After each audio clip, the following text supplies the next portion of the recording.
Good morning. Welcome back to Planet Doug Behind the Scenes for Tuesday, January 23rd, 2024. I still haven't ticked over in my brain to the fact that it's the year 2024.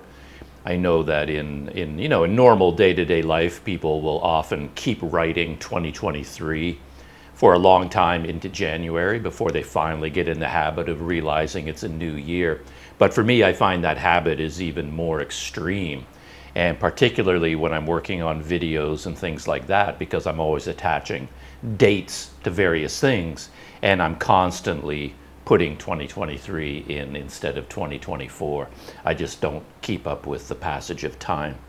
And it is 11:15 in the morning. Another sign that I don't keep up with the passage of time, because it's quite late in the morning for me to do one of these. And just like the other day, I said I had no plans to record a behind the scenes video, and yet I did. This morning it's the same thing. I woke up and I was doing some other things. I was replying to comments on behind the scenes videos, and I was doing a lot of like making thumbnails and video descriptions and adding all of the details to behind the scenes videos and to Planet Doug videos. So I was doing that all morning, and then I was going to go into editing a video. I'm working on a video that I shot at Mburger. I talked about that a lot in my previous BTS video, but I haven't finished editing the actual video, so I've been working on that. And that's what I was going to be doing right now, but then I find, as always, I have a lot of thoughts. So let's dive into some typical Planet Doug thoughts.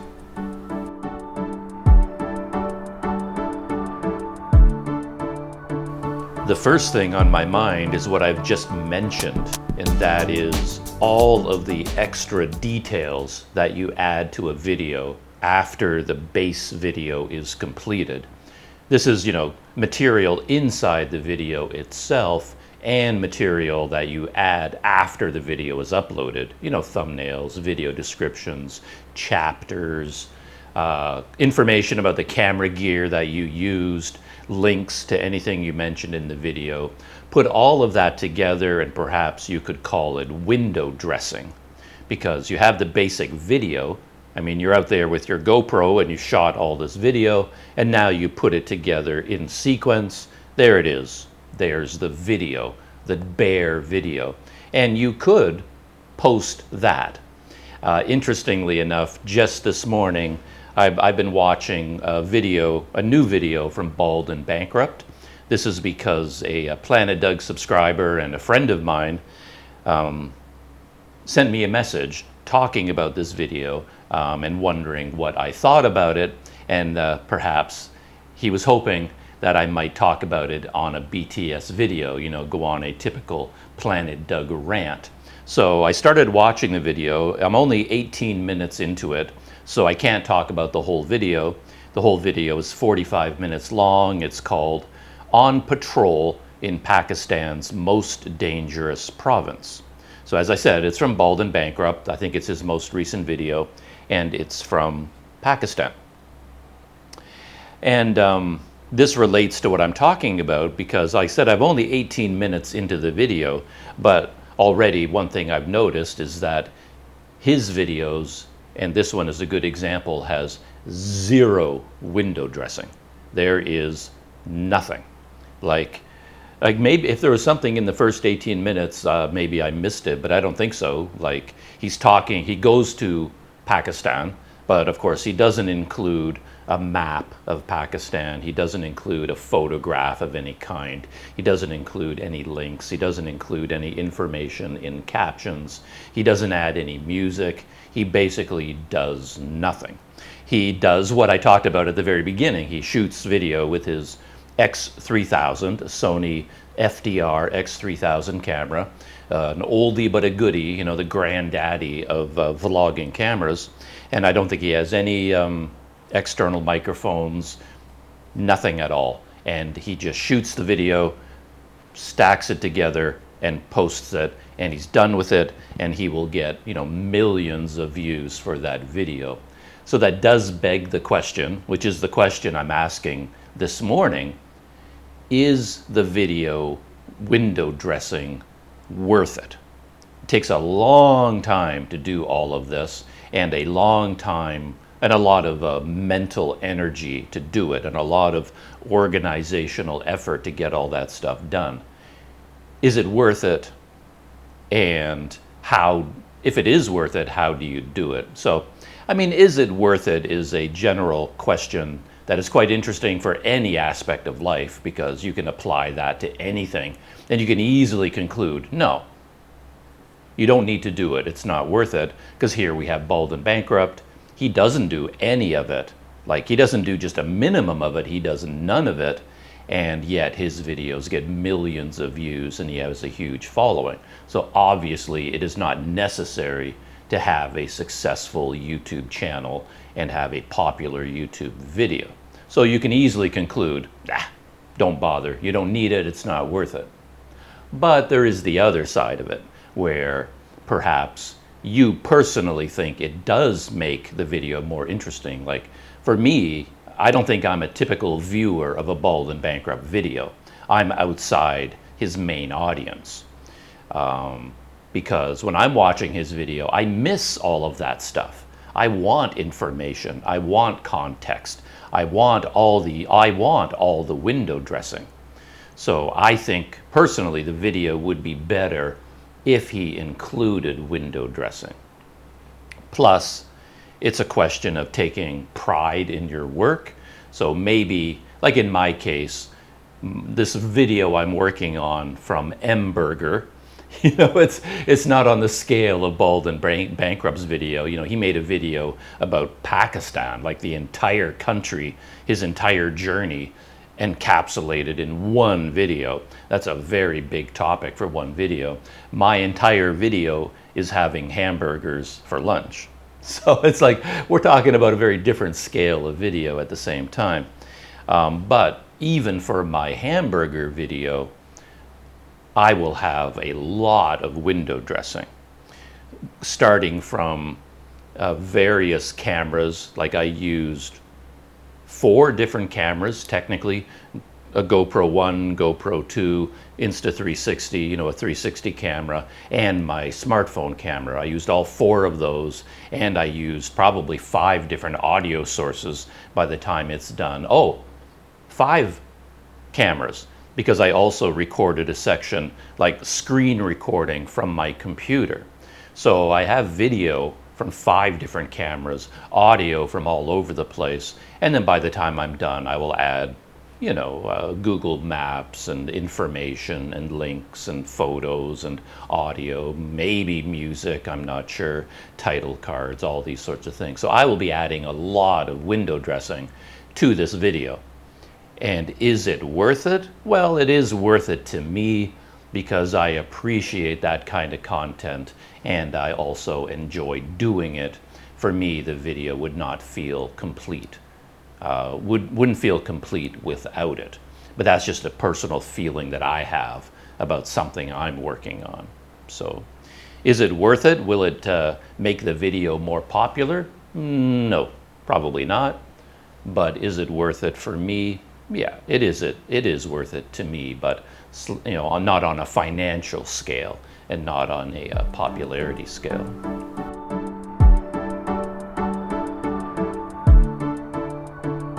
And even for me, I have to say that I've gone back and forth with it, because if you look back over my videos, like my catalog of videos, you'll see that I will suddenly have a burst of energy for window dressing, and I'll do all this extra stuff, and then suddenly there will be a whole bunch of videos with almost nothing.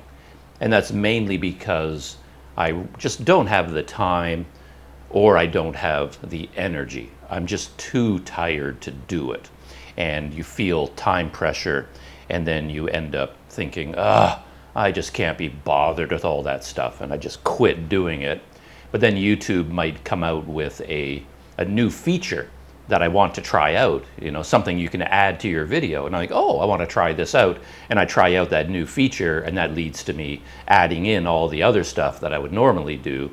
Or I'm chatting with another YouTuber about various techniques, or I watch a video that I really like, and I see all the extra window dressing in their video, and I get inspired to do it again, and then I start doing it again. So I'm not very consistent with all these things, you know. And you know, I'm talking about a lot of different things here. For example, it's a video, but quite often I have photographs as well, because like when I go to a restaurant, I will shoot video of my meal, but then throughout the meal I'm also taking pictures, and then when the video is done, I'll go through the whole restaurant or through the whole museum, you know, a third or fourth time, and then I'll take pictures of everything. Sometimes I use those pictures, sometimes I don't. So then you can insert photographs almost as a B-roll into your video. I'm talking about something, and maybe I don't even have video of that thing I'm talking about. So I remember, oh yeah, I took a picture with my smartphone, and then I go to my folder of photographs, and then I insert some photos. You've got extra video clips that I may have taken with my phone, or you know, with another camera, music, Google Maps screenshots, which I really like. I enjoy those. Google Maps, you know, directions. I started doing this thing recently, just a little bit, and maybe I'll talk about that more later on, where I open up Google Maps on my computer before I shoot the video, and then I talk about what I'm going to do today while I'm looking at Google Maps, and I'm recording my computer's screen. I'm doing a screen record, and then I talk about, okay, here, my hotel is here, I'm in the city of Medan, the restaurant I'm going to is over here, this is this neighborhood, and then I basically talk about what I'm going to do while recording a Google Maps, you know, scenery of where I'm going, looking at normal view, street level view, satellite view, and using my mouse, you know, the cursor to show the streets I'm going to walk down, and all these, you know, take close-up views of the various neighborhoods. And I did that for a couple of videos, and then I posted one of them that had that introduction, doing a Google Maps screen record, and then the next video I deleted that because I enjoyed it. I really like it. It seems to set the stage for the day to come. I love context, but at the same time, there's a reason YouTube videos don't have this, because I can imagine 90% of people out there in the world, if by chance they happen to click on a Planet Doug video, and then there's 5 minutes of Google Maps at the beginning of the video, well, 90% of the people are just going to click away. They're going to get impatient. You know, when is the video going to start? I mean, it says it's a video about this restaurant in Medan. Let's get to that restaurant. Show me the restaurant. Why are you showing me 5 minutes of Google Maps? So I had this idea that, yeah, this is probably a stupid, typical Planet Doug sort of idea, something, you know, born in my weird YouTube head that doesn't make any sense out there in the real world. So then, even though I recorded all these Google Maps videos for all the subsequent videos, I just deleted it from all those videos. I didn't use it because I just got the feeling like it was just a bad idea, you know. So who knows? But that's another piece of window dressing.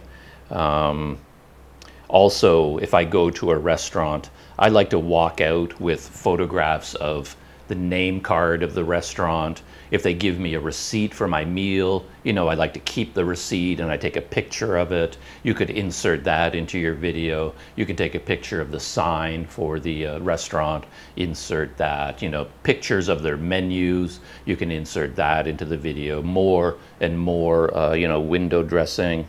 B-roll, of course, is a classic window dressing where you're getting video with a higher quality camera, from the higher quality than a GoPro, and then while you're talking, you take your higher quality video, overlay it on top, so you still hear my voice talking, but now you're looking at B-roll from my Olympus camera or something like that. And captions, like every time I say the name of something, I'm saying, okay, now I'm walking down Kesawan Street. I'm like, well, I like to put a little caption at the bottom of the page that says Kesawan. So you can read the subtitle, basically, the caption, and you can see how the word looks, how it is spelled, like Kesawan. Because a lot of YouTubers will use a lot of names from other countries that I'm not familiar with, and I really like it when they put the name in a little thing down at the bottom, you know, little captions.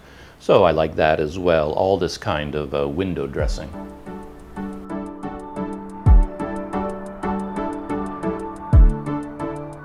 So I've been thinking about this window dressing a lot and trying to decide, should I take the time to do it? And over time, I've developed techniques for doing it.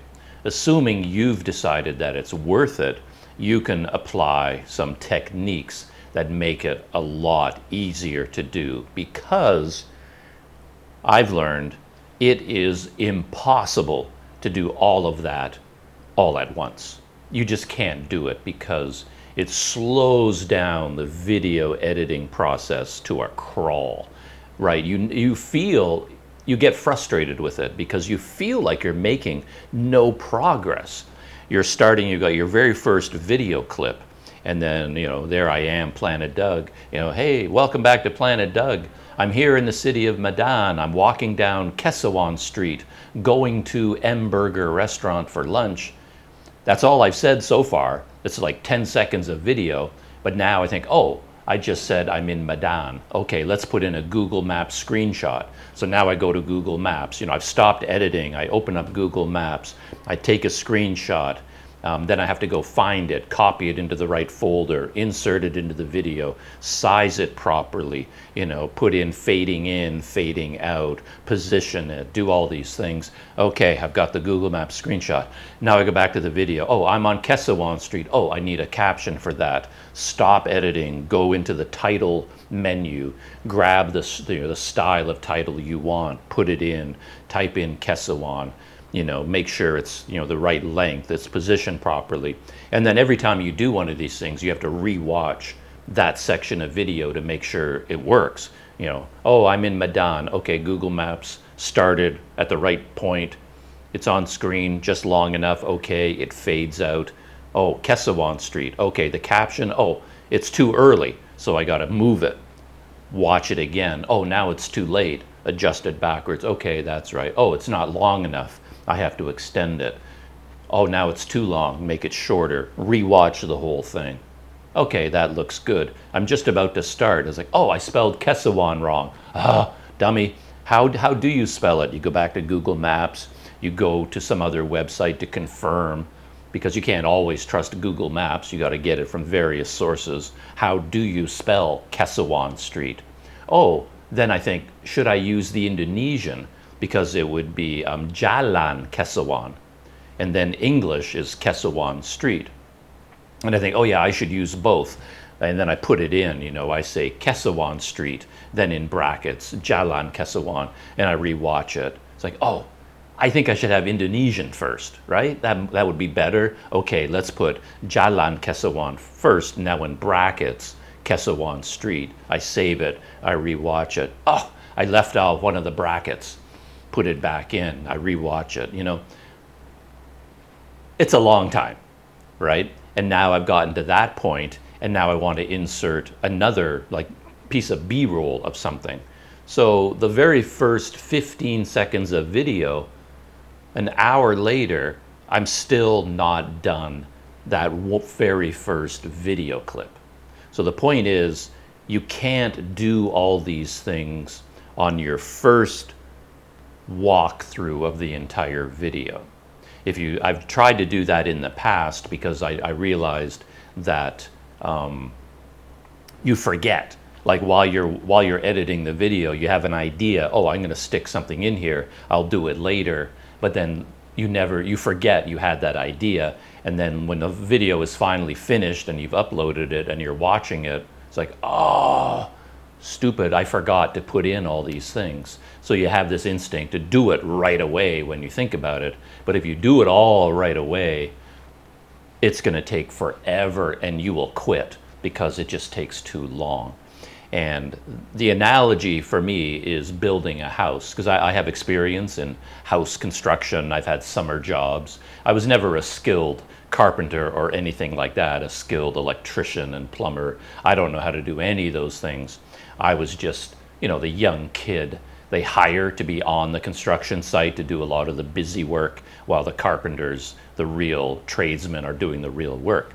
But I have spent entire summers working on houses. And when you build a house, clearly you do the same thing as when you're editing a video. So a house building process goes in stages, right? You start with the foundation, and then you build the frame of the house, all the wooden framing. You frame up the house first, put up the walls and the beams and the floors and the roof, and then you're done the framing. Now you go all the way back to the beginning, and then you go through the entire house and you wire it, put in all the wiring for electricity, and then you put in all the plumbing. Then you go over the whole house again and you do all the drywall. Then you put in all the windows, right? So like, let's say you started working on one room of the house. Okay, today we're framing up the living room. We're putting up the walls for the kitchen, let's say. We're putting up the walls of the kitchen. While, you put up the walls of the kitchen, then do you stop and do the wiring for the kitchen? Then you do the plumbing for the kitchen. Then you install the appliances of the kitchen. Then you put in the drywall for the kitchen, and you put in the lights for the kitchen. And now you're done with the living room, the kitchen, and now you move to the bedroom. And then you do the wall of the bedroom, the drywall of the bedroom, the wiring of the bedroom, the plumbing, the lighting. No, obviously you would never do that because it's just not efficient.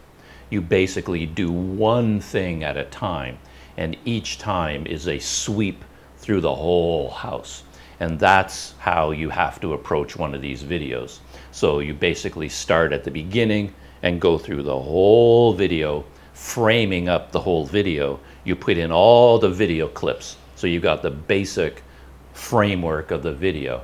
Then you go all the way back to the beginning and you do a second sweep through the whole video, and you add all of your Google Maps.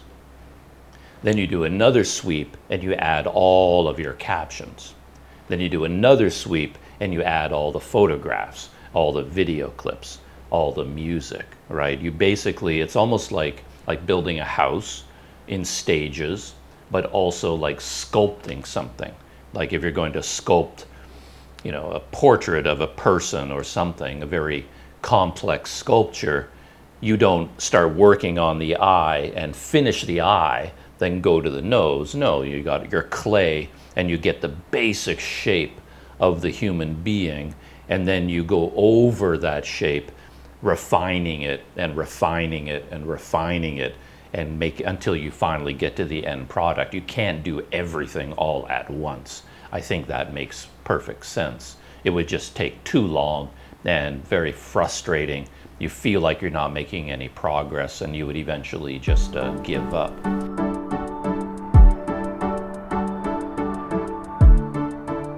And this is not something that I do, and I realize though that it is something I should do, because quite often you need to start fresh.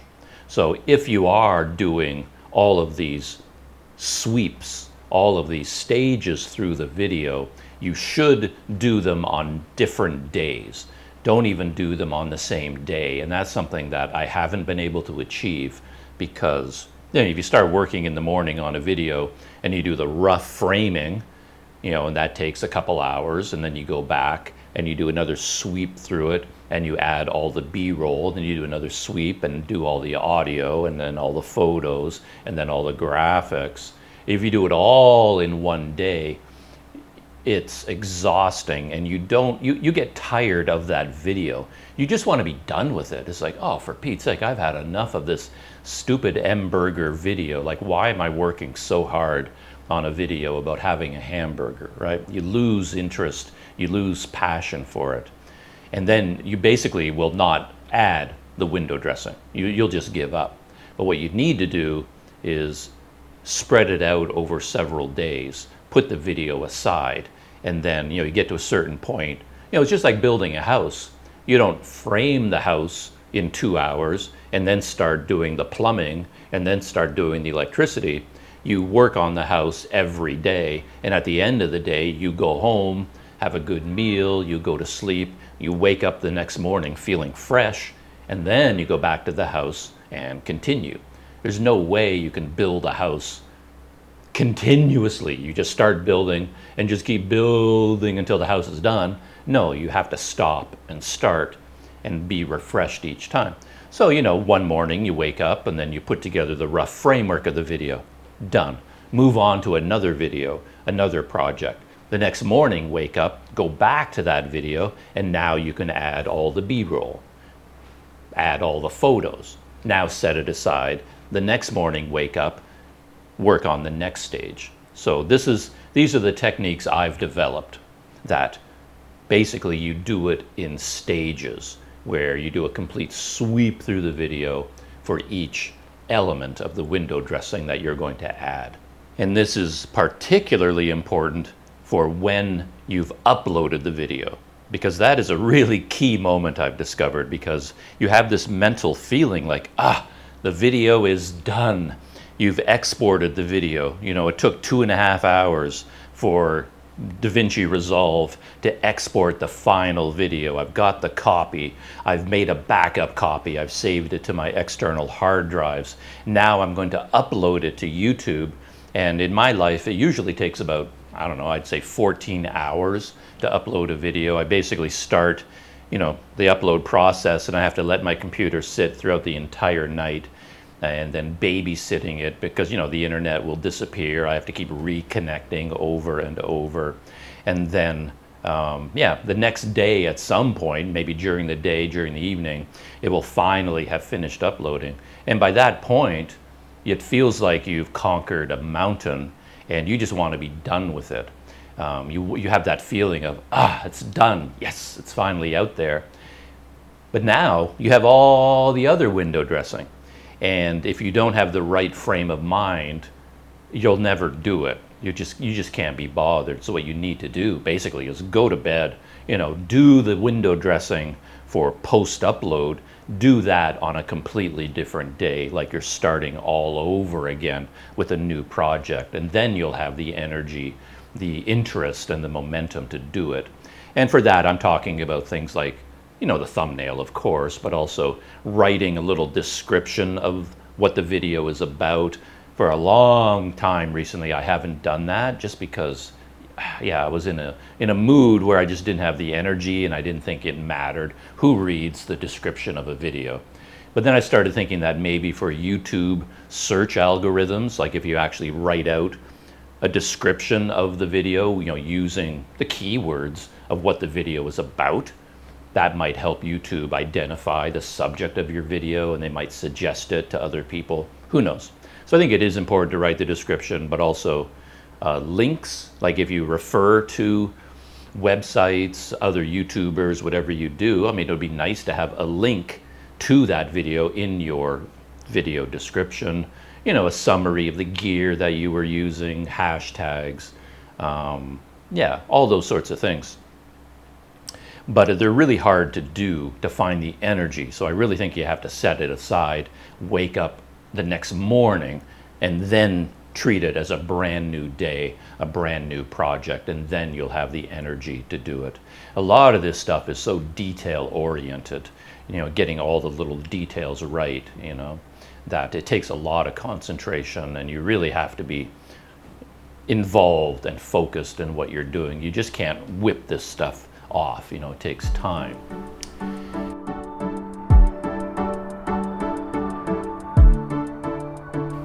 And that takes me to my third technique. I guess technique number one is to do it in sweeps rather than trying to do everything all at once. Technique number two is to spread it out over several days, develop a schedule where you're doing sweeps through on different days.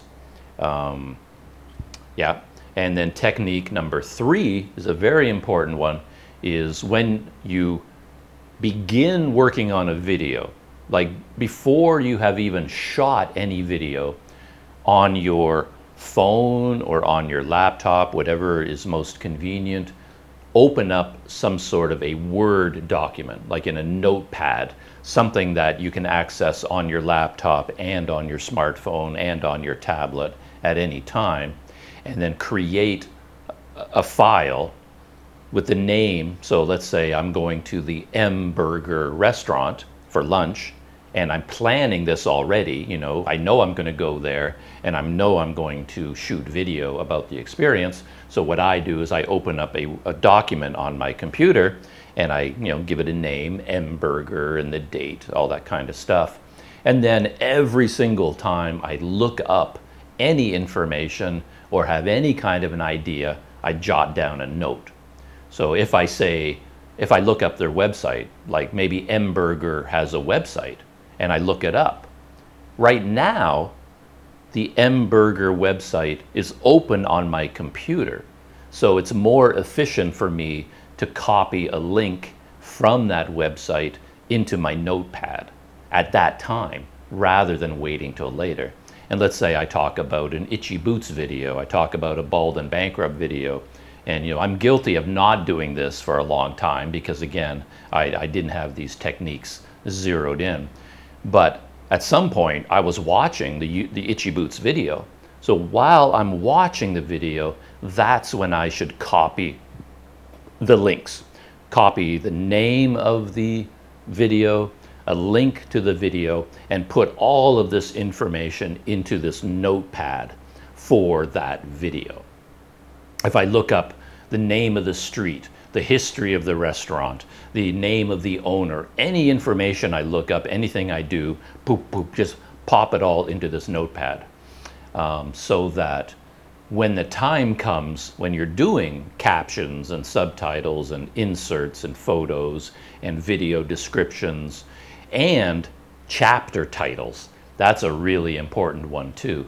Like when you are editing the video, right at that moment, you can see when the next section of the video starts. It's like, okay, here I'm walking to the restaurant, and then at 10 minutes and 28 seconds, I arrive at the video, at the restaurant. So I see that while I'm editing the video. So that's when you should make the note for video chapters. So you just go into your notepad and you write down 10:28, arrive at restaurant. And then as I'm editing the video, the hamburger arrives at my table and I start eating, and that's at 15:22. So I go, okay, 15:22, hamburger arrives. So as you're editing the video, you're constantly making notes in your notepad. And that is so much more efficient, because if you wait until later, the video is completely done, you've uploaded it to YouTube, and now you say, oh, I should do the video chapters. Now you're scrolling through the whole video, trying to remember when sections started and stopped, and you're trying to get, zero in on it. And you have to play the video in order to do that. And you end up playing it over and over because you keep missing it, right? It's like you're watching the video and it's like, okay, now I'm walking to the restaurant.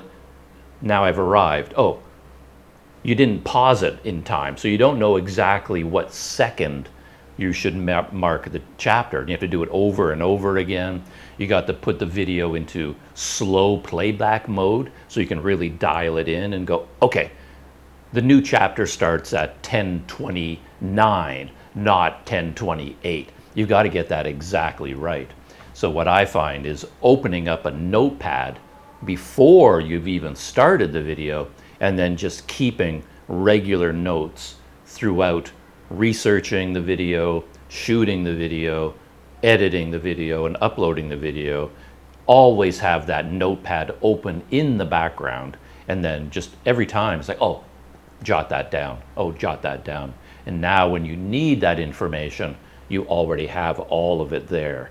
And then it's a much faster, much more efficient process And I guarantee you will have far fewer headaches, and you will be far more likely to add all the window dressing, because as I said, you really have to be efficient for adding window dressing. If you're not, it takes way too much energy, and you'll eventually just abandon it. You just won't bother doing it because it seems like it's too much work, and it really slows down the video production process if you don't go about it the right way.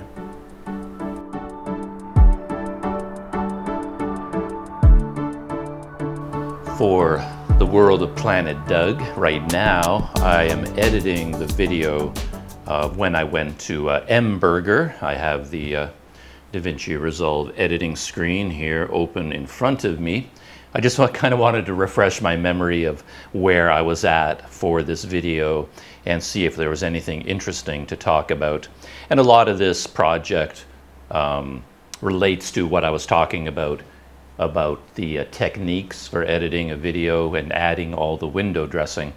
One thing is, for this video, I did record one of the Google Maps sections, though I didn't do it before I went to the restaurant.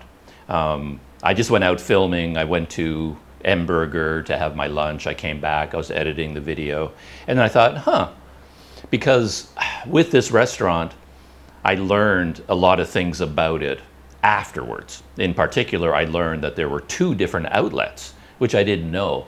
I had no idea. So throughout the entire video, I'm talking about mBurger, and yet I'd never said anything about, oh, they have a second outlet at the Center Point Mall. So this is information I felt bad I didn't include in the video. I just wasn't aware of it. So now I thought, okay, maybe what I can do is shoot a Google Maps section, put it at the beginning of the video, and then I can just talk about how, okay, I'm going to go to this restaurant for a hamburger. This is mBurger on Kalinga Street, and then this is where my hotel is, and this is how I'm going to get there.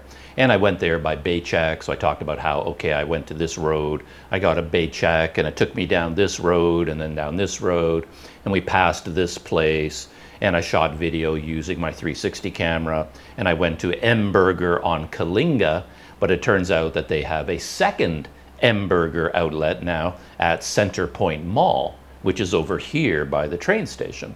So rather than put all that information into a caption or into some sort of a post-video, post-credit scene or something, I just put it into a Google Maps intro. So I have that on the video right now. And this is, I guess, another technique that I've developed over time, is that sometimes when you're editing the video, you feel like you have to make all your decisions all at once. You're like agonizing over something. It's like, oh, should I put this Google Maps in? Should I not? Should I insert it? And then you insert it. Should I delete it? You're thinking about that, all of these things while you're editing the video, but that really, really slows you down. So what you should do is your first draft, your first sweep, your first run through, your first rough cut, put in everything. Like, don't stop and think about it. If you have it, put it in. And this is really important, I found, because as I said, if I stop and think, should I put in this Google Maps? Not, and I put it in, and I'll take it out, I'm just sitting here wasting time. So on your first rough cut, you don't think about what to include and what not to include. If you've got it, put it in. So then you just throw in a rough cut of your whole video. I put the Google Maps intro in, and then I just work through the entire video. I've got GoPro number 1, GoPro number 2, Insta360 video, boom, boom, boom, boom, boom, boom, boom. I just put it all in, and as I'm cutting it properly so it all fits together nicely, I'm working as if this is the final video, but I'm not making decisions about what to ultimately delete and what to ultimately leave in. The first rough cut, I put in everything. And then it goes much, much faster, because the fact that, this Google Maps section right now is in the rough cut of the video, but that doesn't mean I'm committed to it. I can do my final edit, my final sweep, and in my final sweep, I may decide, we don't need that. Delete, it's gone. you know, you can do that at the very end.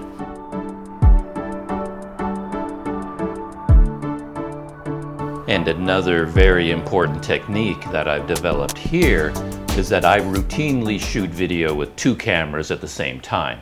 It could be GoPro number 1 and GoPro number 2 on my chest harness, or it could be, as in with this video, Insta360, you know, a 360 camera on a long selfie stick, and GoPro number 2 on my chest harness. So both cameras are always recording video simultaneously. So in the end, you know, as I'm editing the video, I have to make a decision about which camera angle to use, which video clip to use. But you don't have to decide right away. You can decide much later on. Because if you try to decide right away, it takes way too long and you're not going to be doing a very good job. So what I do with the rough cut, I have to put in both. So I take both video clips, insert them into the timeline, and then of course I have to sync them so that, you know, because I'm shooting video at the same time, but they're 2 separate video tracks, so I have to line them up so that the audio and the video match perfectly.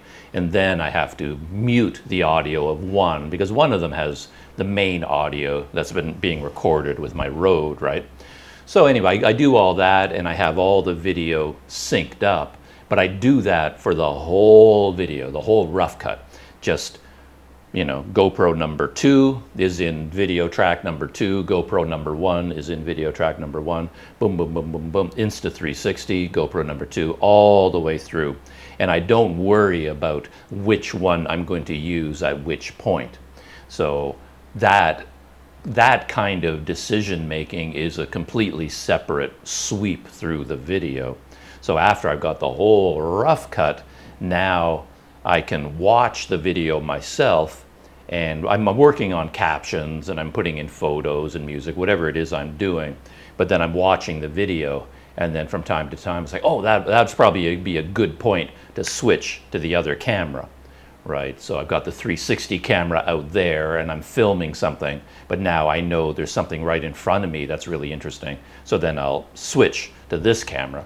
It's like, oh yeah, let's keep it on camera number 2 for 20 seconds. Oh yeah, that would be a good point to switch. And that is a whole other thought process. Again, this gets back to this idea of you can't do everything at once. You know, for example, and do a good job, like building a house. You can't go to that house with 5 different hats on. Your electrician hat, your plumbing hat, your drywall hat, your framing hat, and then your foundation cement hat. You can't do all 5 of those things at the same time. So every day that you go to the work site, you're only wearing one hat. Okay, today is a framing day. You know, we're still framing the house. And then you switch over to your, you know, electrician's hat, and now you're doing the wiring. And it's the same thing. Like if you try to do 3 things at once, you're going to make mistakes and you're not going to do a good job. Same thing with video editing. It works out a lot better to set a job like that, like deciding on which camera angle to use. Just set that aside for later. And then when you wake up fresh in the morning, you're full of energy, and it's like, oh yeah, and you have fun with it because you have energy for it. You don't feel impatient because you're not trying to do 10 things at once. You're only focused on this one task. And yeah, I find that is another kind of a useful technique, you know, relates to what I was talking about.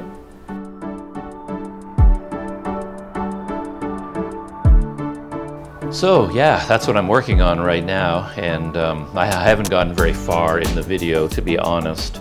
But the beginning of the video is the most complicated part, because that's when I went out onto the street and I got a bait shack, and I was shooting with my 360 camera, which was a lot of fun. But as I talked about in a previous video, I made mistakes using it. I was holding the camera way up above my head so I can get like a drone shot of the bait shack as we're moving through traffic. And all of that video was 360 video, so I had to reframe all of it the other day. And now that I'm watching it, to be honest, I don't really like what I did, because again, I did this reframing very, very late in the day. I suddenly remembered I hadn't done it yet. And this was after a long day of working. And then I realized, oh, for Pete's sake, I haven't reframed the 360 video. And I was really tired and I wasn't in the mood, but I wanted to get it done. So I spent a couple hours here and then I reframed all the 360 video. But I did it in the wrong frame of mind. I was in the frame of mind, I just got to get this done. So let's just get it done. And then now as I watch it, I'm like, oh, that wasn't the best. You know, I would have made, if I was feeling fresh, had I waited until the next morning, then I think I would have made better choices. And because what I ended up doing with the 360 video, you basically have to watch it in full 360 and look around the video and see everything you filmed in a 360-degree bubble in a sphere, and then make mental notes. Oh, okay, at this point I should aim the camera up here, and then okay, now I should move it to here. Okay, now I should be pointing straight down. Okay, you know, and you make mental notes while you're watching the video of how you're going to frame it, and then you stand up in the middle of the room, hit the reframing program, and then now you're trying to recreate your video camera movements that you made mental notes about. And I made a whole bunch of mistakes. You know, like there was a point where I knew I was riding down the street in the Baycheck, and then there was this tall building. And for whatever reason, I wanted to show my surroundings. So I wanted to, at this point, you know, follow the tall building up. And then as we drove past the tall building, I wanted the camera to turn and follow the building as it went behind us, and then pan down from the building to the front of the Baycheck. And that worked out really nicely based on how I was holding the camera. So that was what I wanted to do. But then when I was reframing it, I forgot about that. And it wasn't until the last second in the video, I saw the base of the building. And I went, oh shoot, I was supposed to pan up, you know? So I went, oh yeah, panning up.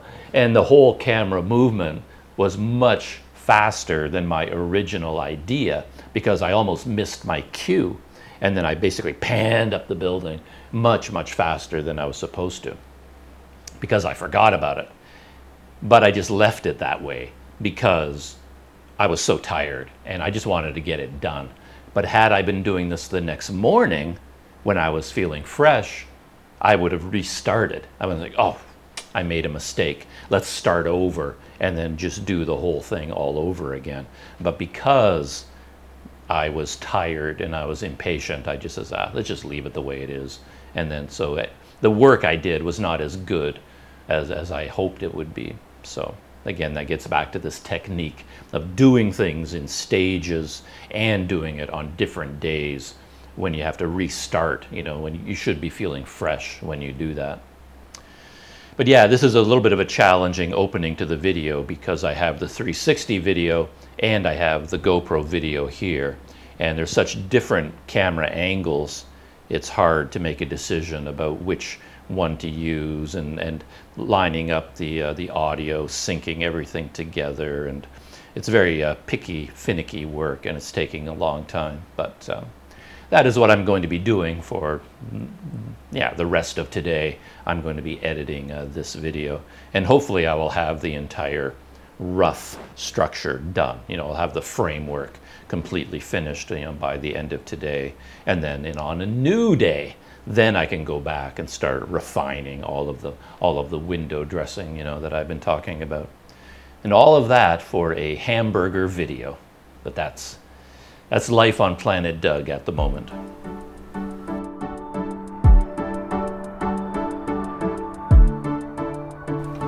Oh, one last thought about this video. I was just scanning what I've been doing, and in terms of the idea of including everything, like don't stop and agonize over what to put in, what to leave out. There's a very good example of that. Because while I was in the Baycheck, I raised the 360 camera up into the air and, you know, was filming with 360 video as we're riding down the street and I'm talking about everything we're passing by. But then when I pulled in the camera, I realized I forgot to hit the record button. So in fact, I have no video of that sequence. But then I realized, okay, I forgot to hit the video button on the 360 camera, but my GoPro was running on my chest harness. It did record video, and I have audio from the Rode Wireless Go microphone. I have that as well.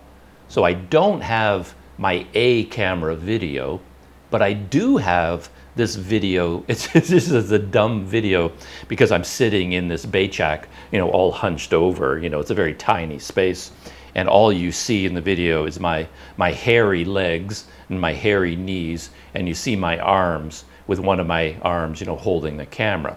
The camera is not filming anything interesting, but I do have the audio of things that I'm talking about.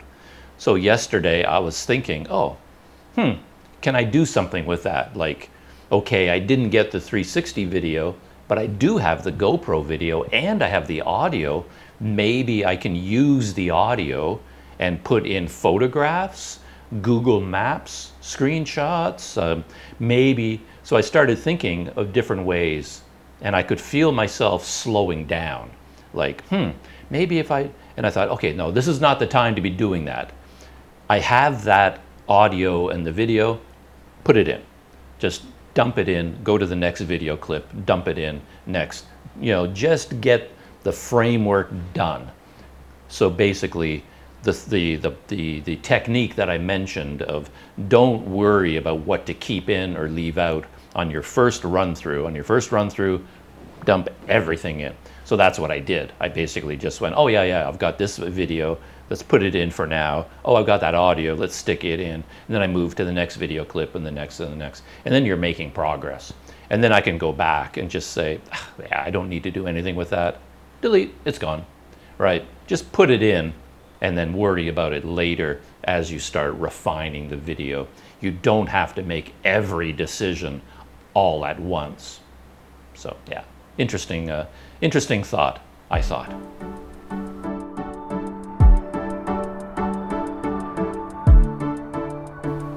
Yet another Planet Doug technique that I've been developing over time. I've been doing this off and on for a long time, but only in the recent, last 6 months, it's sort of been refined into a kind of technique, something that I can see as a technique and something I can do or not do. And I haven't decided whether I like it or not, to be honest. And to be honest, I don't see other people doing this. So this could be a special Planet Doug technique. And this is that I've gotten in the habit of recording on my GoPros or other cameras all the time. So for example, when I went out to the M-Burger restaurant, in my head, the video is going to start either when I'm at the restaurant, but in this case, of course, I decided to take a baychack there. So I knew in advance that the video, the official video, was going to begin with me on the street looking for a baychack. So that's the moment in my head. I'm going to hit record. Welcome to Planet Doug, and I'm heading out for lunch. I'm looking for a baychack to take me to the burger restaurant. Oh, here's a baychack. That's where the video is going to begin. But what I do is I hit record on the cameras while I'm still in my hotel room. So especially the GoPros, like if it's on a chest harness, I'm figuring, I don't know, why not record? Maybe I'll get something interesting along the way. So even though I have no intention of using that video, why not record? It's not hurting anything. So I just hit record here, and then I'm recording video as I gather up my camera gear, open the door, walk down the stairs, go through the hotel lobby. Then I'm outside the hotel, and I've got my 360 camera on a selfie stick, and then I extend the selfie stick, hold it out in front of me, and then I say, welcome to Planet Doug, and we're going out for hamburgers. But I have all that GoPro video of everything leading up to that moment when the video officially starts. And lately I've started inserting bits and pieces of that video, which is actually, you can think of it as behind the scenes video. So I'm taking behind the scenes video and interlacing it with the real video. I did that when I was in Port Dixon, where I was going to get on my bike and I was going to ride my bicycle to the museum wherever I was going. And of course, the video was going to start on my bicycle as I'm riding along.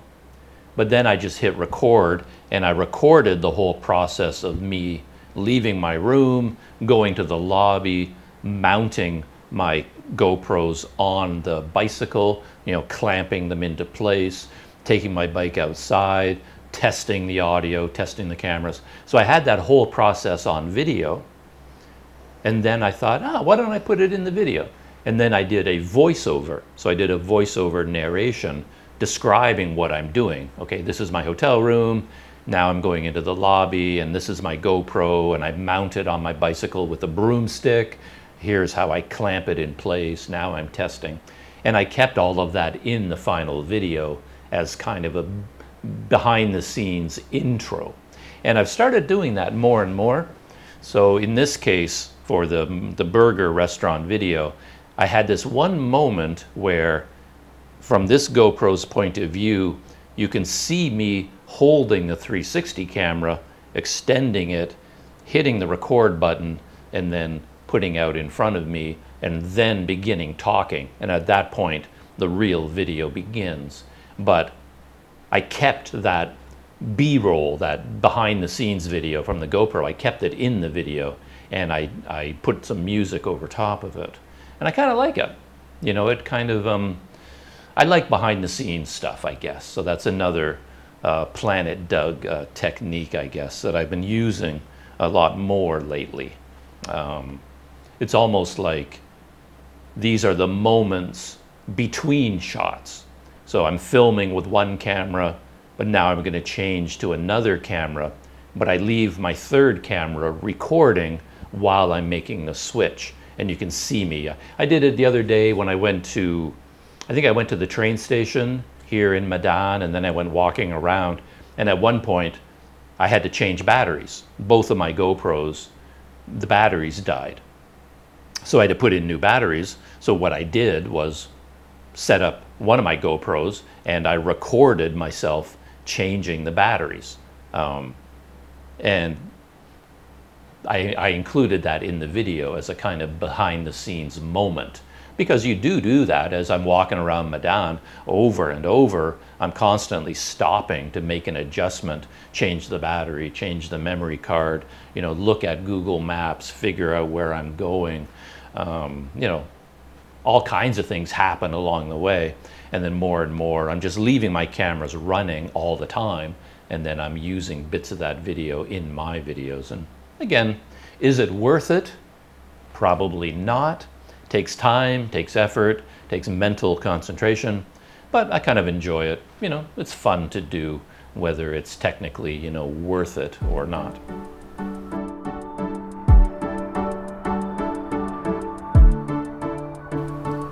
All right, new Itchy Boots video. I'm very excited about that. I'm quite interested in her journey through Africa.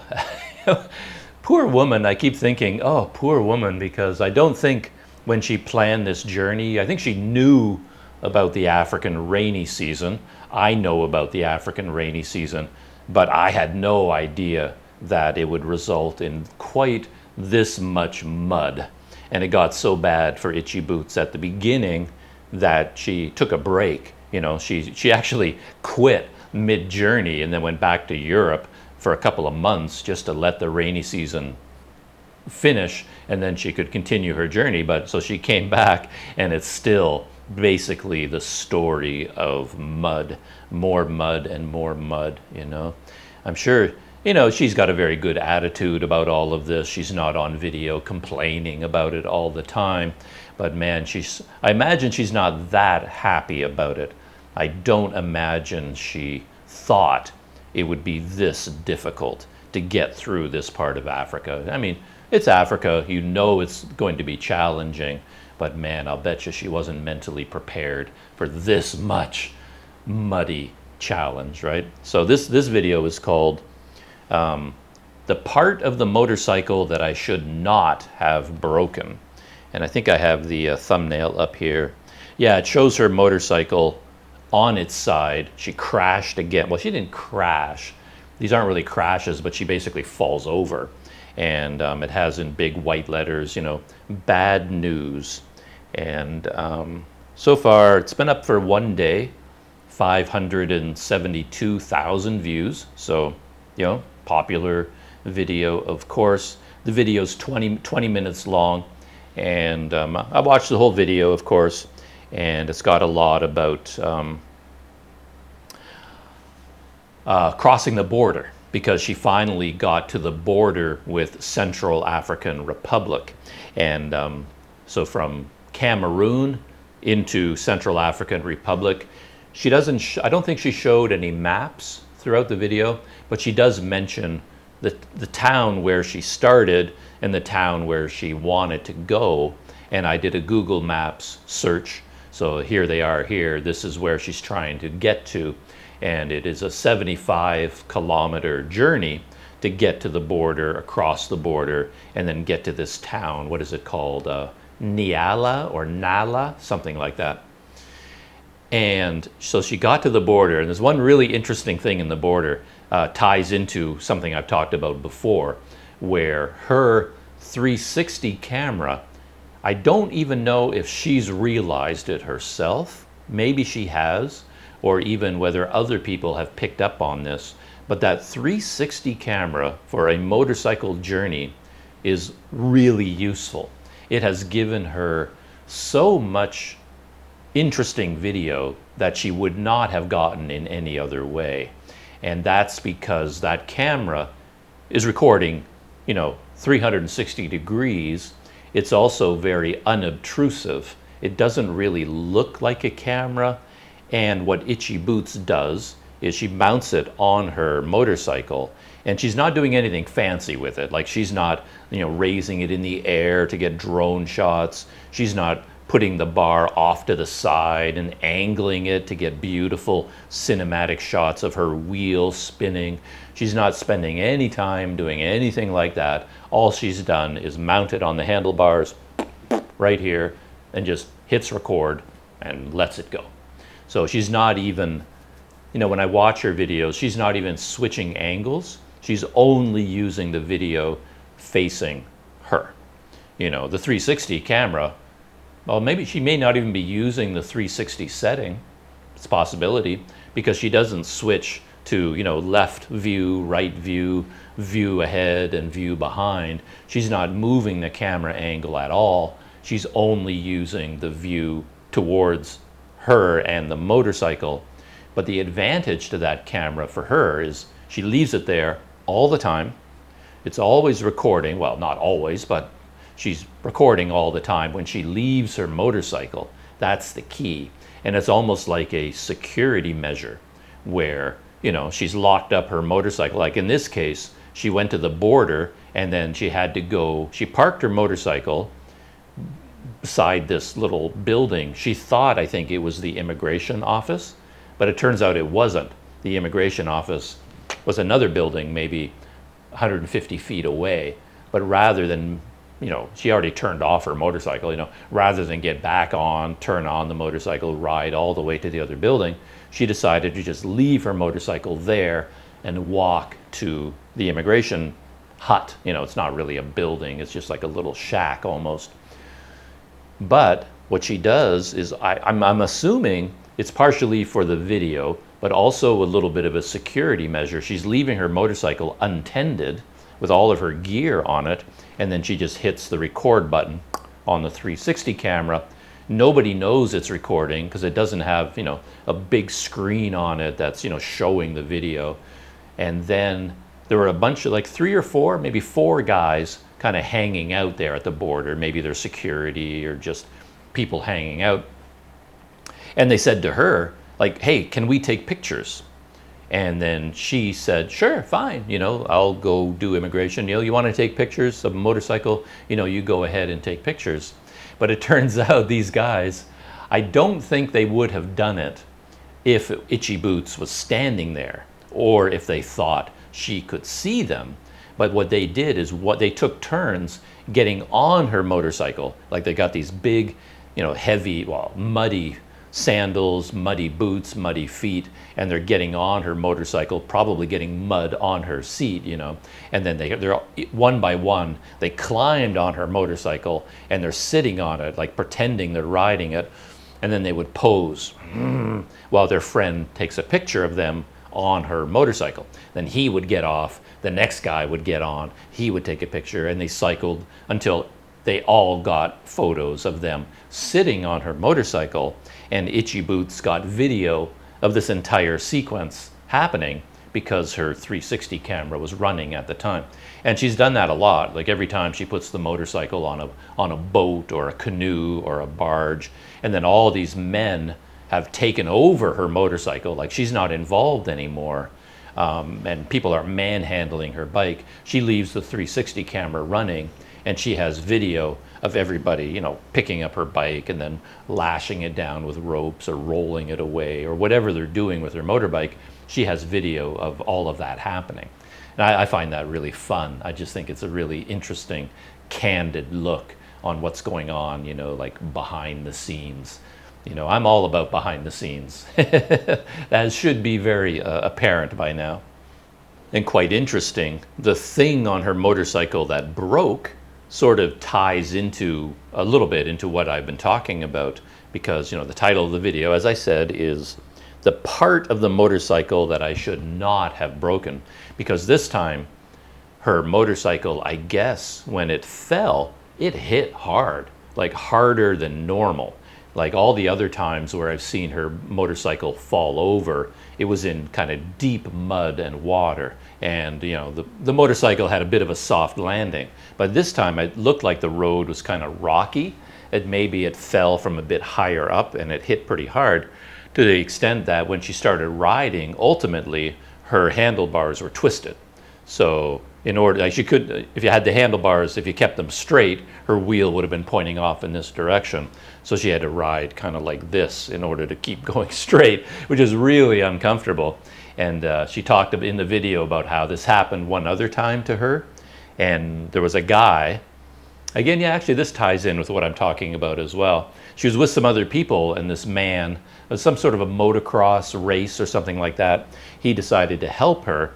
And then he grabbed her motorcycle handlebars, and then he started kicking her wheel like as hard as he could, just like slamming it with his heel.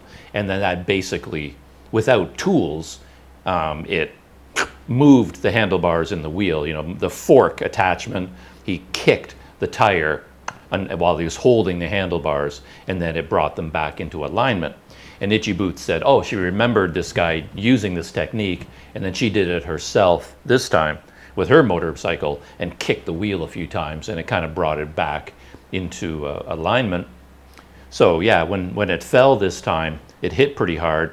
It also bent her muffler. So as she was riding, she kept hearing this noise, and I think what happened is her whole muffler hit and it bent it, and then she had to grab it and kind of pull it back into position. But worse than any of that, the little plastic button that starts her motorcycle, apparently it snapped right off. So when the bike went over, it landed on that button and just broke it off. So after she was having trouble lifting her motorcycle, and then so 3 or 4 local guys coming down the road, they ran up to her and they helped her lift it back into place. And she said, thank you very much for your help. She got back on her motorcycle, and then she went to start the engine, and it was like, oh crap, there's no button. Like there was no starter to start her engine again. And it's like, oh man, this could be bad. And like, to be honest, when I first saw that, I thought, ooh, this is a real bad situation. And from the title of her video, the one thing I should not have broken, again, was implying to me that this was a really bad situation. And now she won't be able to start her motorcycle. But though, in the end, though, that did not turn out to be true, and this part being broken was actually a bit more of an annoyance than anything else. It really wasn't that serious. So, you know, there's a little bit of inflated danger in the title and the thumbnail. Again, you know, that's pretty standard for YouTube these days. But what I wanted to talk about and what I've been getting at, and I've noticed this in a lot of her videos, is that when there is a problem, a lot of men jump in and do things for her. And again, it kind of surprises me each time it happens in that she lets them do it. And I started thinking about this from my point of view, like, how would this situation have developed if it were me on that motorcycle and now I tried to start it and, oh, the start button had broken off. I mean, I know exactly what would happen in that situation. Originally, the guys that were helping her, they realized, oh, something broke off, and they looked around in the mud and they found it. And if it were me on that motorcycle, of course, the guy found it, and then I would have taken it from the guy. Says, oh yeah, I need that, thanks. He'd give it to me, and then I'd get off the motorcycle, and then I would go over to the handlebars and try and figure out what happened. Like, can I put it back in?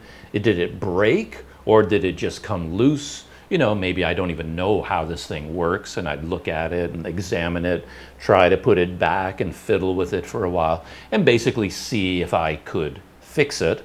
And then if I eventually can't fix it, then I would look for some sort of a workaround.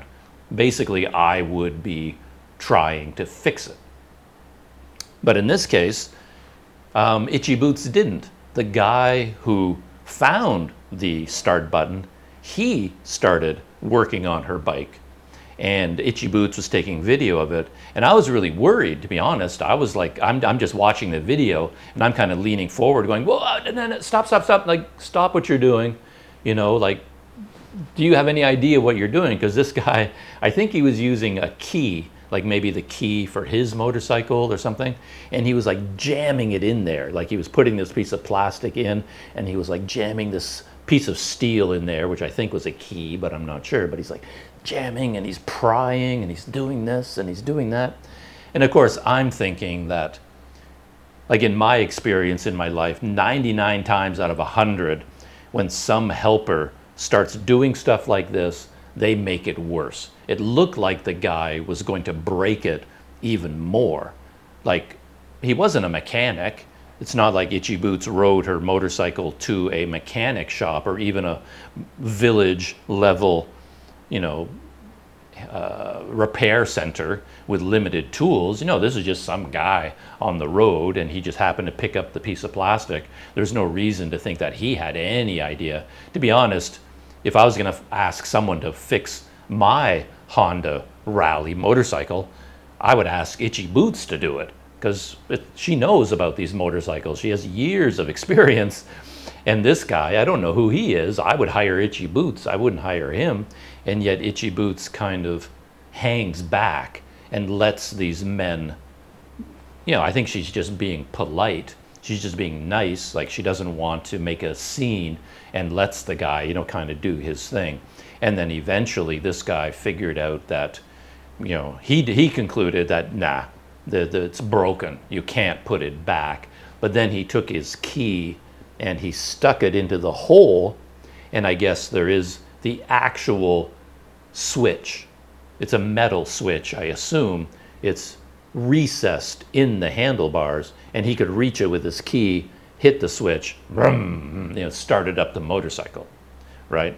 So even though the plastic cover, the plastic spring-loaded switch broke off, she can still start the motorcycle. She just has to take a piece of steel, a tool, screwdriver, another key, something, and then put it in there and hit the metal button on the inside, and she can still start up the motorcycle.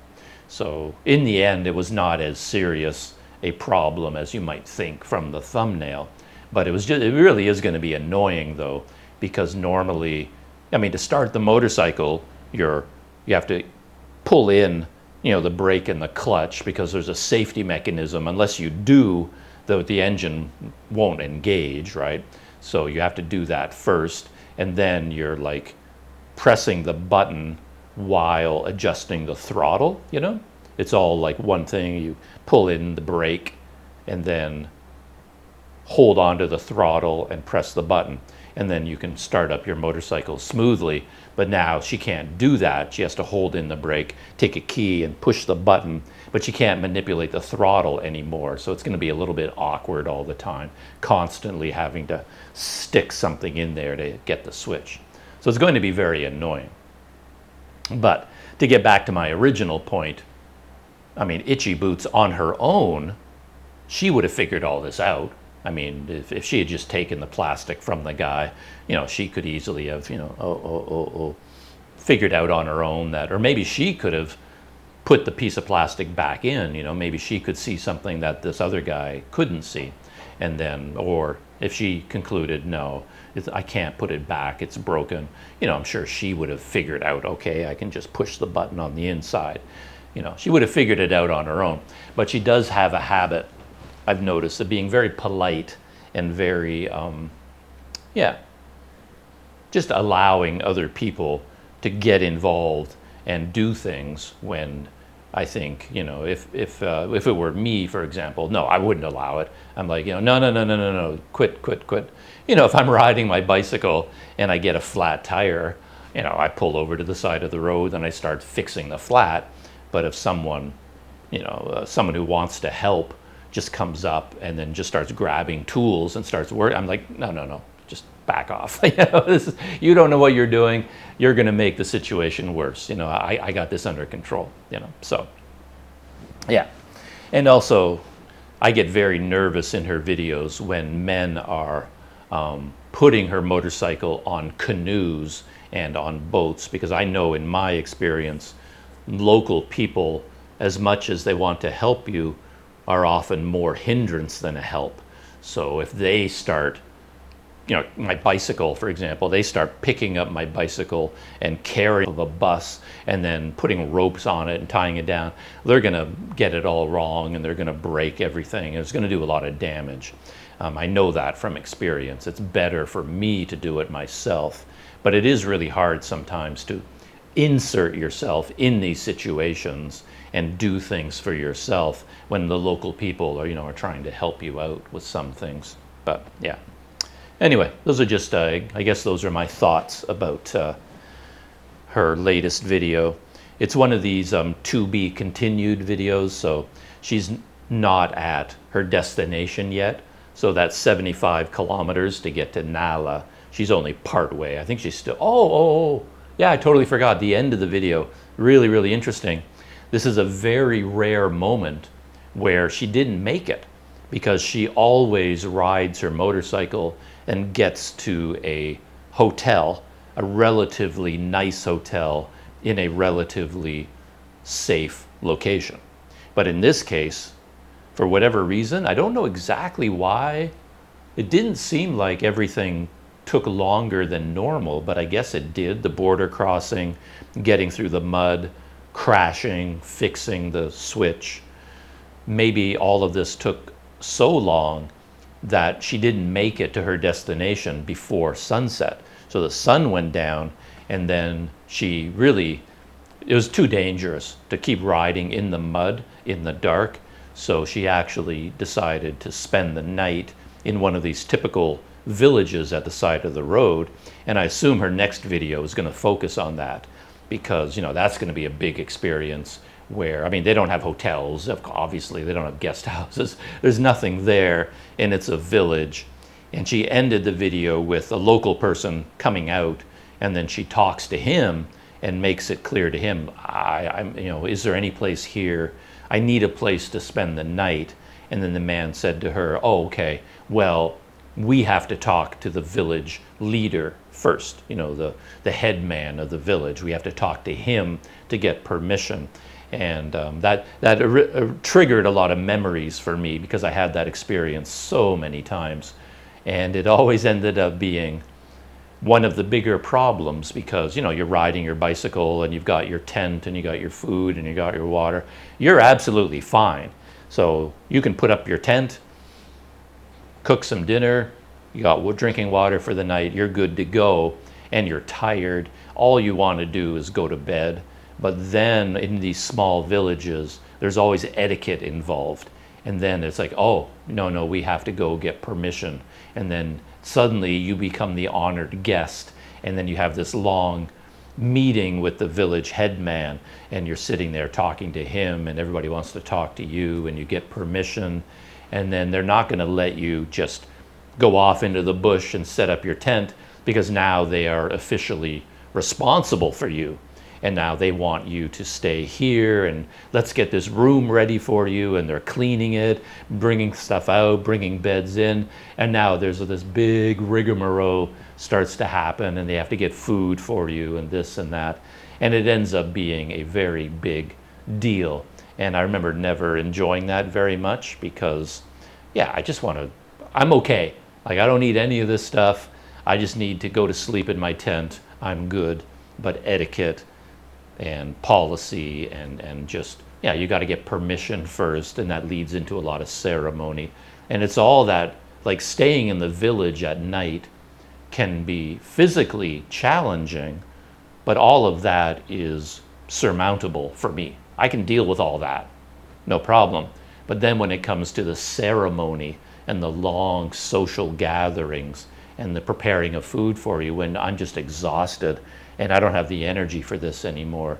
Kind of relates to everything I was saying about video editing, that to me that's a whole new experience. My experience was cycling all day. Now my day is over. I'm done. I don't have room in my brain for new experiences. But now you're starting a new event, spending the night, getting to know the people in the village, having local food, eating with the local people. And that's all very enjoyable, but I could only do that on a new day, like wake up in the morning fresh. I can dive into that experience, but at the end of the day, I don't have the energy for it. And I think probably Itchy Boots would be mentally and physically in a similar situation, and that's one reason why you might want to keep riding until you get to a hotel. Like, you can physically spend the night in one of these villages and have a really interesting adventure, but that's usually at the time of day when you're just not ready for it. You just don't have the energy to deal with it anymore. So it will be interesting to see her next video. Depending on how much behind the scenes she shows, she may just start the next video riding her motorcycle and just say, oh, I spent the night in that village, and that's it. We'll see. I hope she shows a lot of that experience. But we will find out in the next Itchy Boots video.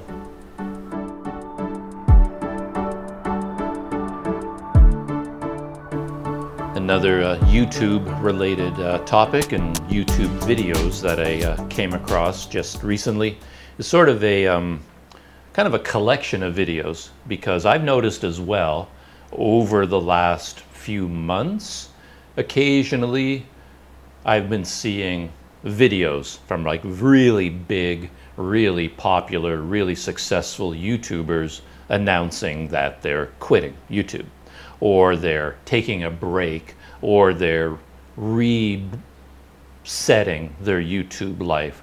And then everybody posts a video about it when some guy decides, okay, I'm taking a break from YouTube, I'm quitting YouTube, I'm going to stop doing this and make it easier and do this. They always post a video about it, announcing it to their subscribers, and then talking about all their reasons, and they get into all the usual stuff, YouTube burnout, all these things.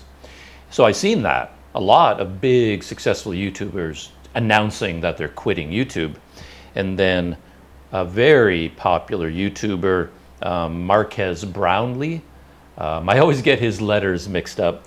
His YouTube channel, MKHD, MKBHD. He's a very successful tech reviewer, Marques Brownlee. And he reviews mainly smartphones, and then a whole bunch of other expensive tech gear. And he's one of these guys that really took off to the point where he's now running a company. He has studios with gear in it that costs $500,000, special camera gear. He's got the best of everything, and he has his own staff. He has accountants. He's running a very large successful company built around his YouTube videos. And then he just posted a video talking about why are all these YouTubers suddenly quitting. And then there's another YouTuber, I've been watching his videos lately, It's Sky, this American guy living in Rotterdam in the Netherlands. He just posted a video this morning or yesterday called Why So Many Successful YouTubers Quitting YouTube. So this seems to be a topic that's out there in the ethos. A lot of YouTubers quitting and other YouTubers talking about why they're quitting and the reasons. And to be honest, this whole discussion doesn't have a lot of interest for me. I saw the thumbnail and the video title for Marques Brownlee and for It's Sky, and I wasn't even going to bother watching them. But friends of mine asked me, like, "Oh, have you seen this video? And what do you think about this?" So I thought, okay, I'll watch them. And I watched Marques Brownlee's video, and he said basically what I thought he would say,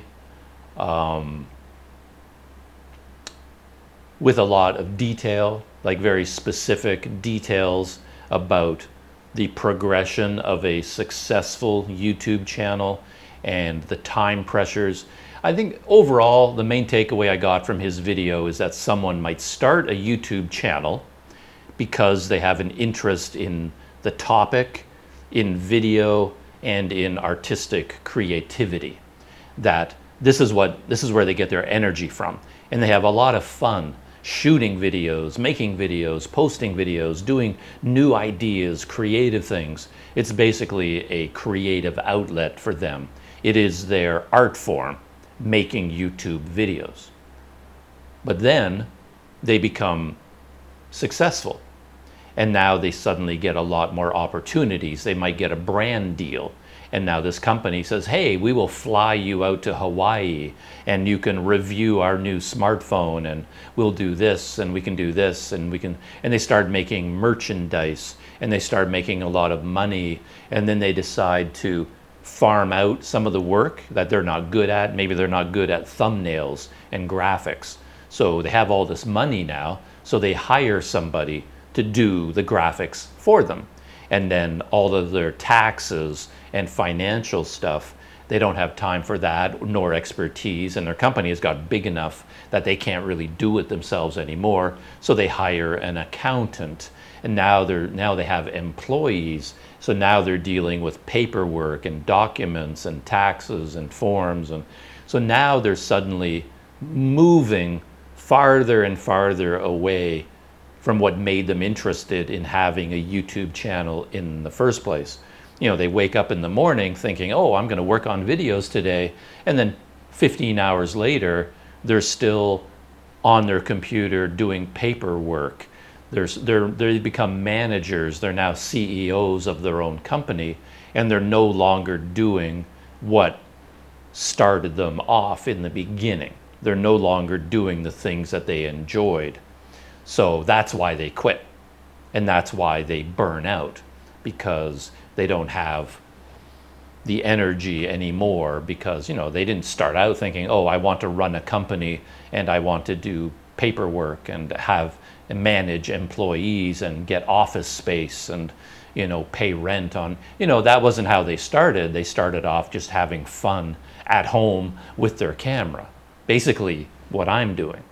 And then now suddenly they're not doing any of that anymore. They're running a company, and that leads to them quitting.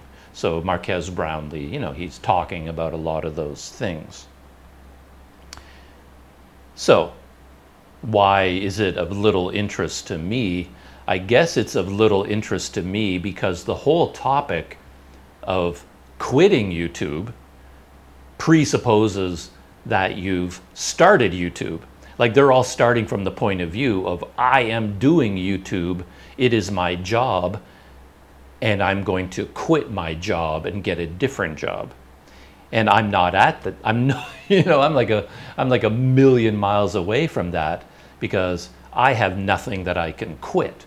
So the whole idea of even quitting YouTube as my job doesn't make any sense to me, because I'm not making any money from YouTube anyway. So before you can quit something, you have to have achieved it before you can quit it, and I haven't even achieved it.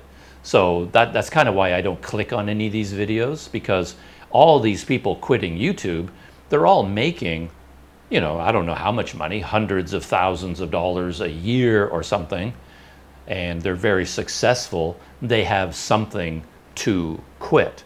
I don't even have anything to quit. So this whole discussion doesn't really have any relevance to me.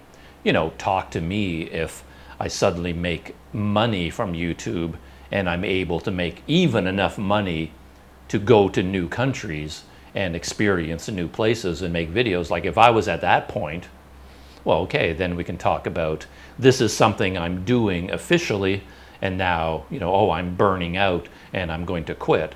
But for me personally, I don't even have anything to quit.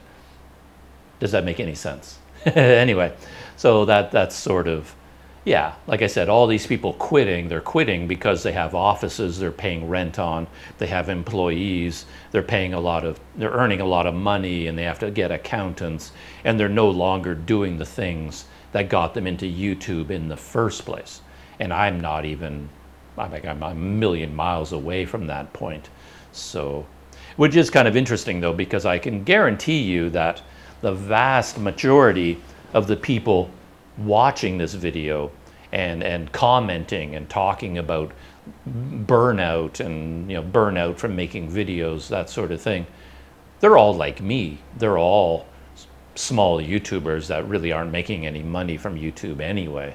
So a lot of this discussion is not really relevant to us. You know, it's sort of like, yeah, you want to talk about me quitting YouTube? Well, talk to me when I've started YouTube. And to me, you know, at this point, it really is like I haven't even started yet. So there's nothing to quit, you know. I mean, I could stop making videos. Obviously, I could do that, but I don't think that's not what they're talking about. They're talking about, you know, quitting their job and then getting a new job. And yeah, that's a whole different situation than here on Planet Doug.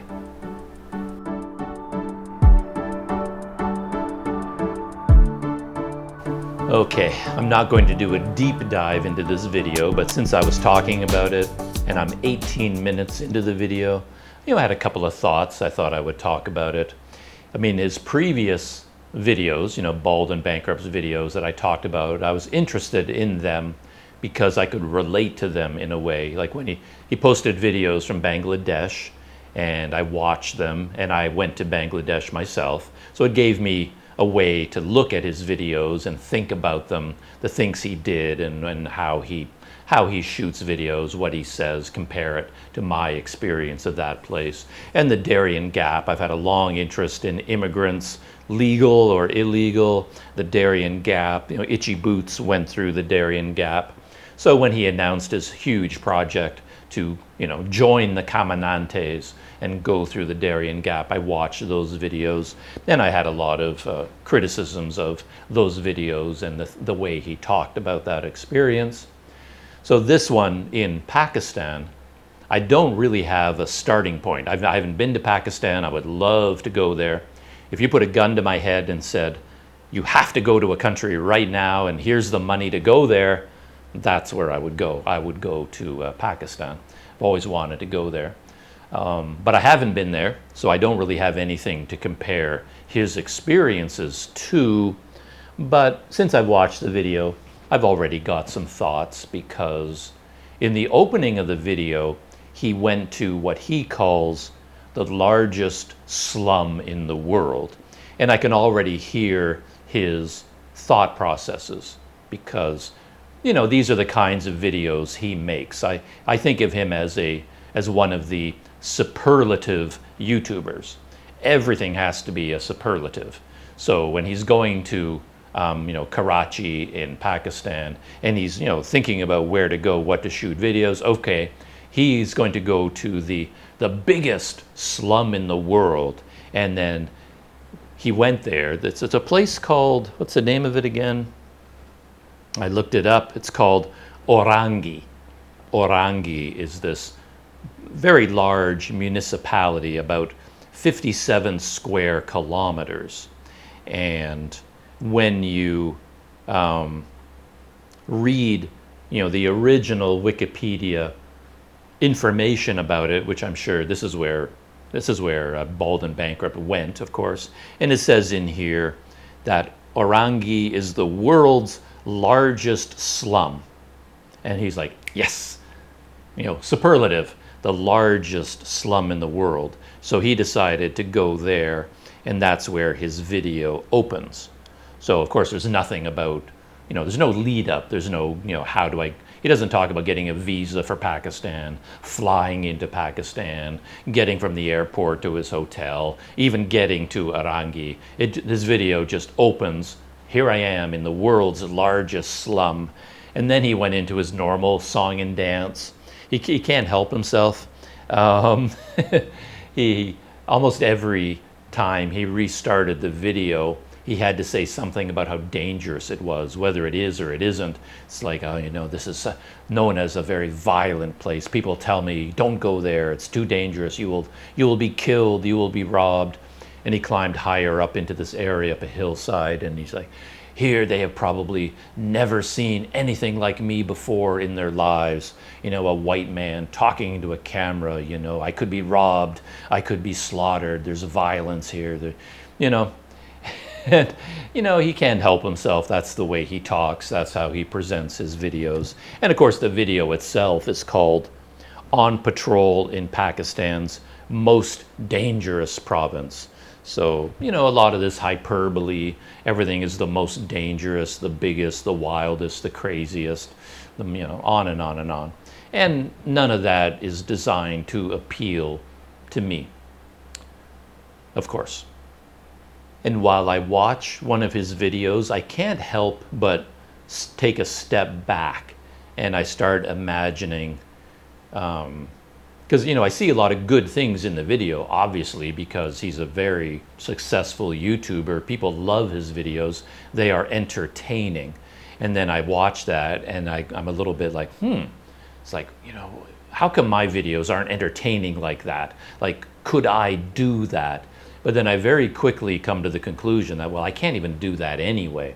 So one thing I know that he does, which you don't really notice until you stop and think about it, he is interacting with the locals. I kind of hate that phrase, the locals, as if they're some sort of an exotic species, they're just people. But calling them the locals always feels a bit weird to me. But anyway, he's out there interacting with the locals, and he's talking all the time. And he goes up to people and say, hey, how are you? What are you doing here? Oh, I see. So he is your friend. Oh, okay. But of course, nobody knows what he's saying. He went up to this guy with a cobra, like a snake charmer, making money by making his cobra dance, cobra in a basket on the beach, very exotic and very crazy looking. And then he's talking to all the people, and he's talking to the guy. But of course, the guy doesn't speak English, and Bald and Bankrupt doesn't speak his language. So the guy with the cobra is actually saying things in response, and then Bald and Bankrupt, oh, so he is your friend. And the guy says something, cobra, very dangerous, right? And the guy says something, oh yeah, you got. So it's like a mock conversation where he is saying things, the other guy is saying things, but neither one has any idea what the other person is saying. But it comes across as a conversation. And me, if I was walking along that same beach with my GoPro and I saw the snake charmer, I would film it, and then he would say something, and then I would be very awkward, and I was like, I'm sorry, maybe I know how to say I don't understand in his language, or I don't speak Pakistani, or whatever his language is, and the whole situation would be very awkward and stilted, and I probably wouldn't be able to include any of that because he's saying things and I'm like, I don't know what you're saying. And then I'm looking at anyone else like, do you speak English? Can you translate? Maybe we could do a Google Translate thing, but he won't know how to do it. And I won't have that easygoing flow that Bald and Bankrupt has, because everywhere he goes, he's talking all the time. It's like, hey, how are you? I love your car. That's an amazing taxi. I love your taxi. And the guy says something, and he's like, yeah, absolutely, really. But of course, there's no actual conversation taking place. But Bald and Bankrupt has this, personality that, an outgoing sort of thing that allows him to do this, which I couldn't do. It just doesn't fit me. And I can't do all the superlatives because I know that 90% of it isn't true. So, for example, once you get past the first paragraph of Wikipedia, and then you get down to the bottom where there's more information, it starts to paint a very different picture, that this whole idea of the largest slum in the world, it's more of a historic description, because Bald and Bankrupt does talk about this, that when India and Pakistan separated, the partition, that was one of the major events of the world, and then there were a lot of refugees fleeing from India into Pakistan, all the Muslims fleeing India into Pakistan, and all the Hindus fleeing the new country of Pakistan to get back into, Hindu dominated India.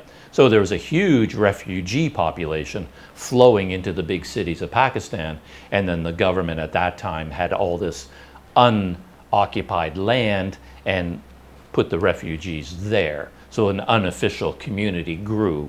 And then when Pakistan separated into two parts, into Bangladesh and Pakistan, there was another flood of refugees from Bangladesh who returned to this part of Pakistan, and they also went into this area, and then it became well known as an unofficial settlement and one of the largest in the world. And this reputation continued all the way up into 1999, I guess. I see here on Wikipedia it says the municipality was described in a 1999 National Geographical article on Mumbai's Darwari slum as the largest shanty town in Asia. So I guess this article was about Mumbai, but in that article they said that this place, Orangi in Pakistan, was the largest shanty town in Asia. So that's going all the way up to 1999. But by then, things had already changed dramatically. And as they say on this Wikipedia article, that in fact, it's not really a slum and it's not even a shanty. It says it's a lower class settlement with basic amenities of life available to most of the people. It says 96% of homes in Orangi have their own private latrine or toilet. Most homes in Orangi feature 2 or 3 rooms. The vast majority have electricity. So,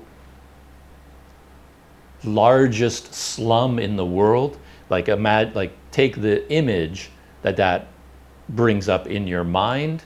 Orangi today doesn't really qualify anymore. It is not really a slum anymore. It is a basic settlement. And it says here, in 2001, Orangi was formally organized and established as a proper part of the city of Karachi and granted its own town council. So, okay, you can go onto the internet and you can put together all the superlatives. Here I am in the largest slum in the world, one of the most dangerous places. I could be slaughtered, I could be killed, I could be robbed. People here have never seen a white man with a camera before. Maybe.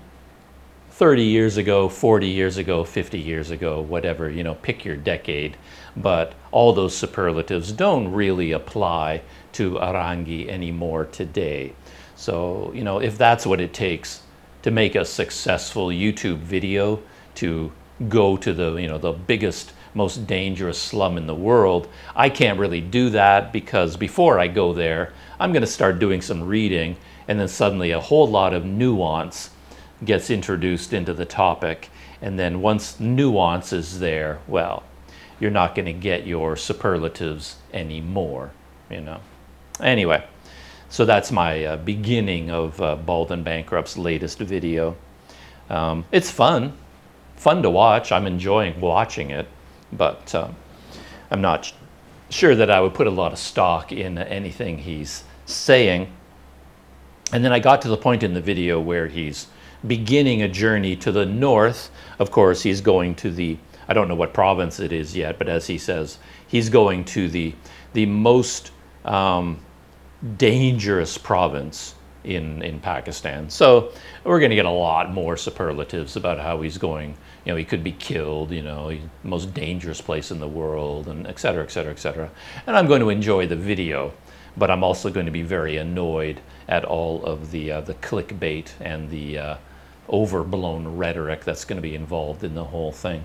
And when he got on the train, he did the same thing. It turns out he's going with a whole bunch of other YouTubers. So he went onto the train pretending that he's in Pakistan all by himself, you know, solo journey through the most dangerous slum in the world. And yet, in fact, he went there with Backpacker Ben and some other YouTuber. There's a sort of a little clique he's developed of all these wild and crazy superlative-based YouTubers like Backpacker Ben and another guy he mentioned. So he goes onto the train and he's going, oh, here I am on the train, and he's filming, and then he goes into his cabin or whatever it is. Like, oh, what a surprise! Backpacker Ben, what are you doing here? Now, what a coincidence that I'm here in Pakistan at the same time as Backpacker Ben, and we're on the same train. Isn't that amazing? You know, he's just playing it up for laughs. But clearly the whole trip, yeah, it was planned in advance. 3 or 4 of them decided to go there together. And of course, they're staying at the Marriott Hotel, probably the most expensive, you know, hotel in Karachi. And, you know, there's this whole idea of the video itself, the video title, the clickbait, the thumbnail, and what their experience is really like if you go behind the scenes. And yeah, it makes for a very famous video, very popular video, very entertaining one, again, no question about that. But I would be more interested in a series of 20 videos about his time in Pakistan, you know, and I would want all the window dressing. You know, I want the Google Maps to give me my location. He mentions Orangi. I had to look it up on YouTube, you know, on the internet. It's like, okay, how do you spell Orangi? And here I am reading all these background articles. I go to Google Maps, I find Orangi. Oh, he's in the city here, it's located here, you know. I'm doing all this window dressing of my own, and then he doesn't do any of that. So there's no photographs, there's no captions, there's no Google Maps context, you know, there's no, you know, none of that. He doesn't put any of that in. So again, he's a much smarter YouTuber than I am. Anyway, I'm going to watch the rest of the video, and maybe I'll talk about the second half in the next BTS Planet Doug video.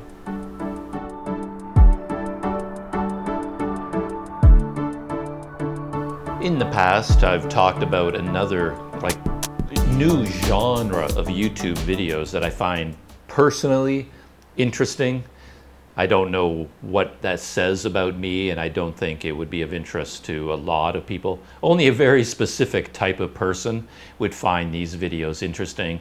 And I find them interesting because I also make YouTube videos, and yeah, anyway, for a variety of reasons. And these are the videos where people who run some kind of a service company go out and offer their services for free in exchange for being able to make a video about it and post the video to YouTube. And I'm thinking about that because I stumbled across a brand new one today.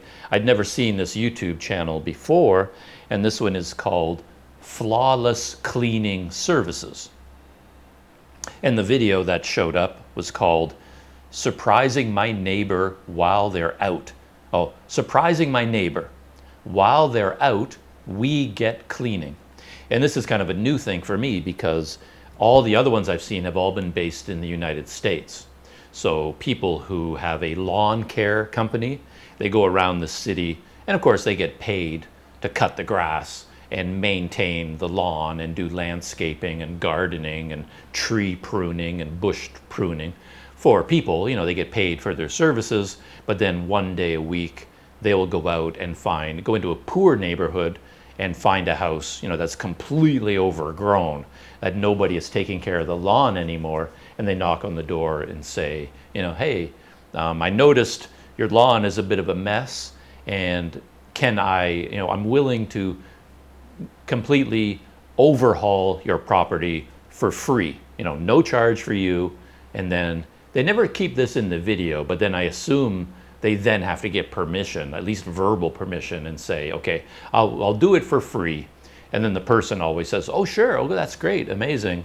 But then I think there must be more conversation where they say, and okay, in exchange, we're gonna film it. So we're gonna film doing our work, and we're gonna put it on YouTube, and we're gonna have before and after pictures. So this person's property is going to be on YouTube. So of course they have to get some kind of permission for that, right? But then they do it, and then this guy, this new one called Flawless Cleaning Services, he's one of the power washer teams. Because I've seen all these power washers in the United States as well. You know, they do it for a living, and they have all the equipment. You know, they got a big truck with a water tank, hoses, and they got a pressure washer, and they pressure wash the bricks and the walls and the sidewalks and the driveway, you know, all of the grease and dirt that has built up over the years. And one reason they're popular, I think, is sort of an ASMR quality to it. It's really deeply pleasurable for me to see as they move the pressure washer across the pavement, and you see a perfectly clean line being left behind, you know? It's just like, it's very satisfying. And then same thing with power washing the bricks, you know? They're black, and then as the power washer goes by, they turn white. You know, it just has a really nice feeling to it. And then at the end, you get the beautiful before and after shots, which are very satisfying. Or running the lawnmower through the tall grass. It's a fun video to watch. I guess it's not ASMR, because ASMR isn't that mainly, that's just audio. And this is like visual ASMR. Maybe there's a word for that, a phrase for that. I'll have to look that up. So that's one reason it's really popular. And I do love the idea of a new way to offer services. And at the very beginning, I didn't think of it this way. I was only thinking of it from the point of view of doing something nice for someone and a fun visual ASMR video. And then you get the person showing gratitude for what they did. You know, it's just a nice little video. But I started thinking about it from the point of view of it's a new way of selling your services, because they're doing it for free, but in fact, they're getting paid. This video, the Flawless one, where he is cleaning his neighbor's house for free, let me look it up real quick. I think I still have the tab open. Yeah, I still have it open. Guess how many views this has. Okay, this is in London. All the guy did was wait for his neighbors to go out for the day, and while his neighbor was gone, he took his truck, his work truck, parked it outside his little house, and then pressure washed his brick fence and sidewalk. That's all that happened. There's no music, there's no real cinematography, but how many views does this video have? 3.5 million views. 3.5 million views, and it's been up for 10 days. So I don't know how much money that translates into, but I'm pretty sure he made more money from the video than if he had been paid by his neighbor to do the work, right? So in a way, it's somebody out there in the city getting work done on their house for free, but then the company gets paid by us by people watching the video. And most of the time, this work is being done for poor people. I mean, they're not going to mansions and doing their lawns for free, because their lawns are already immaculate. They have a landscaping company that comes twice a week or works every day. They have gardeners on staff. You know, the rich people don't need this service. So this service is being offered to poor people. I was just watching another one from a company called SB Mowing. And I haven't watched the whole video yet. I just watched the beginning.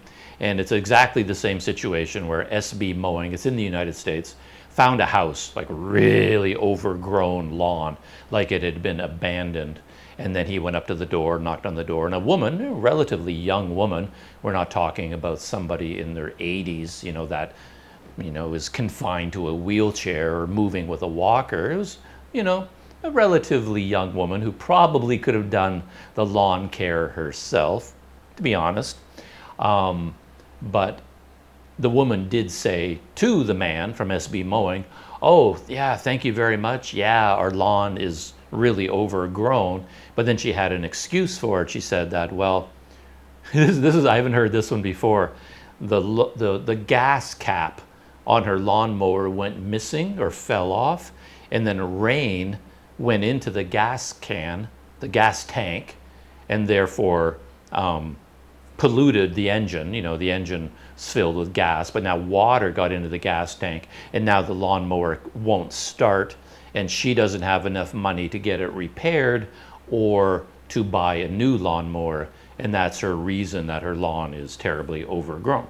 So, I mean, there's a reason poor people don't have enough time. You know, they're working 3 jobs, and on the weekend they have no time to work on their lawn, to cut the grass, or they can't afford to pay someone, or they can't afford a lawnmower. You know, they are poor people.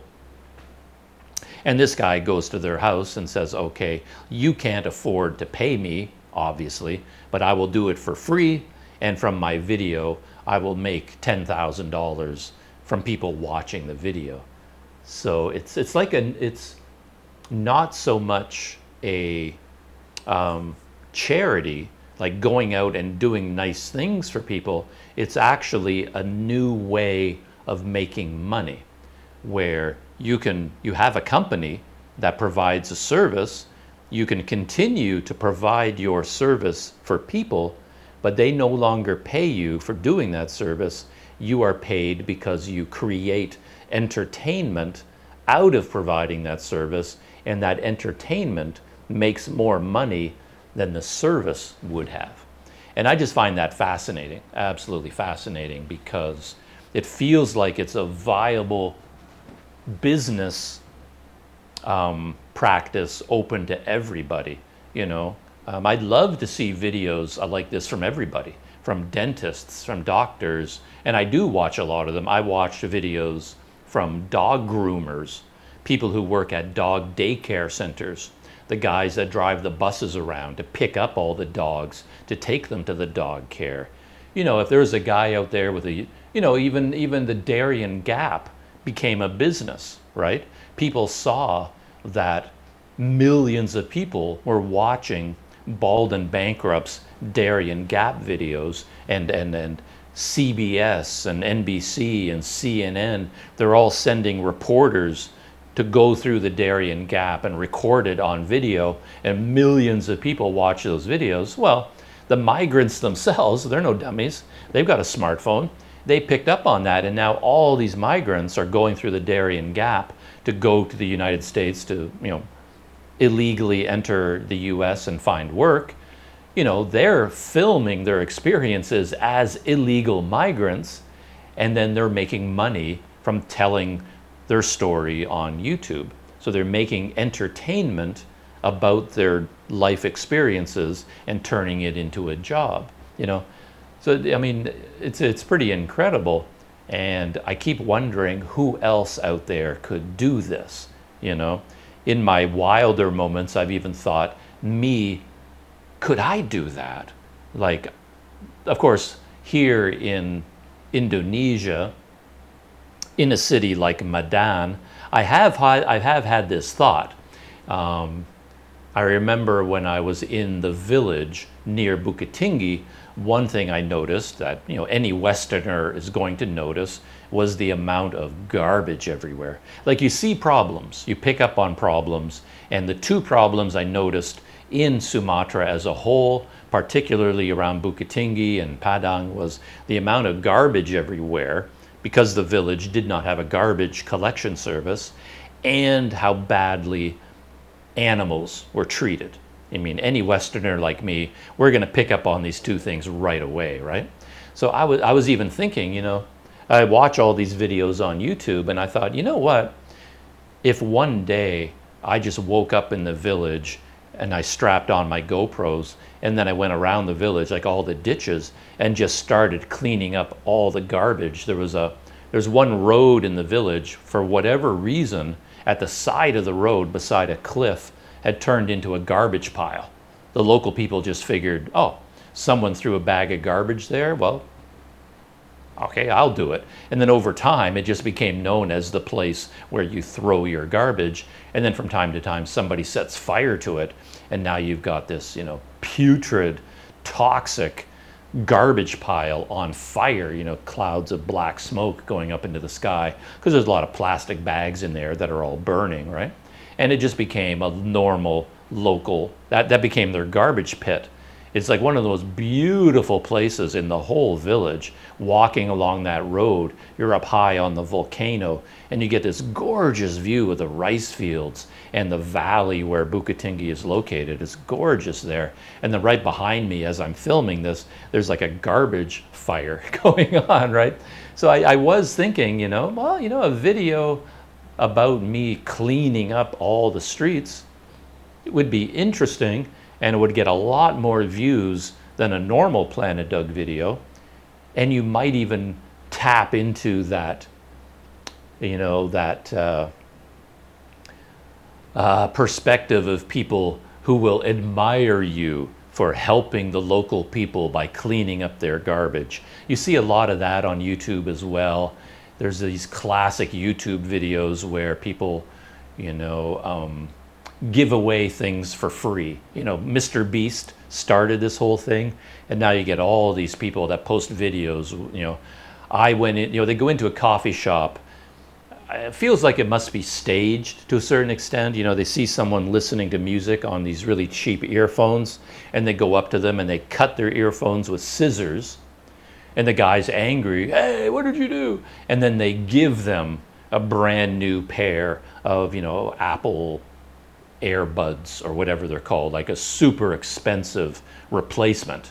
Or they go into and they see someone working on a really cheap laptop, and they give them brand new iMacs or like MacBooks, and the video title, I gave free MacBooks to 10 people. Or they see homeless people and give them a free bicycle. And of course, in the comments, you get hundreds of comments, people telling them, oh, you're so amazing to be helping the poor people. But of course, they're not really doing it to help anyone.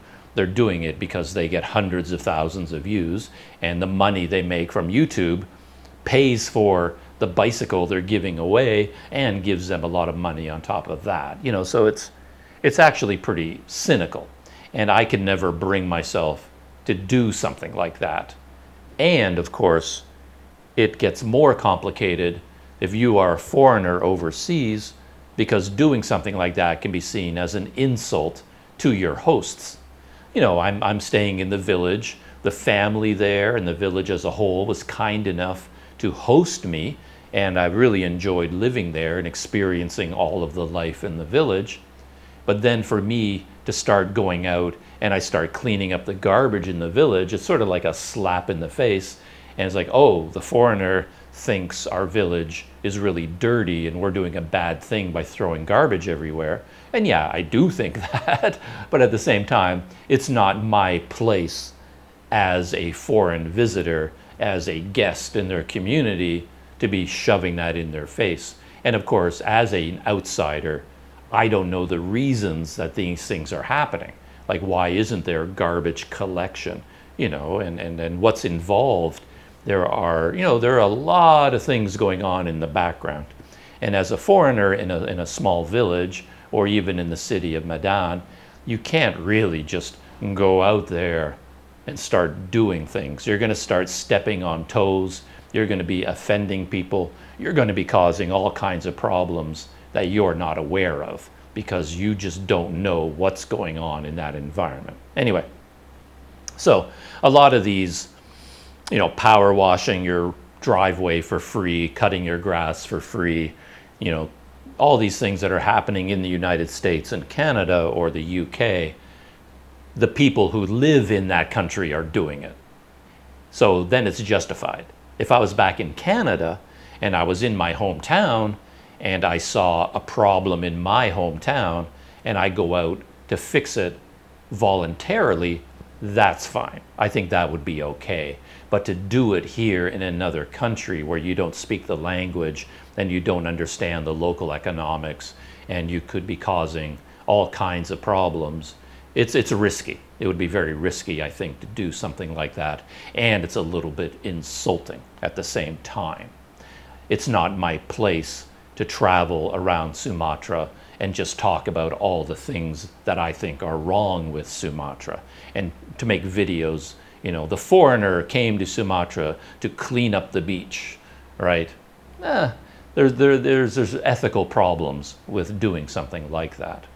But it is something I found kind of interesting to think about from a YouTube point of view, from producing entertainment from natural settings, because the things that I do or what travel vloggers do, they're not really natural.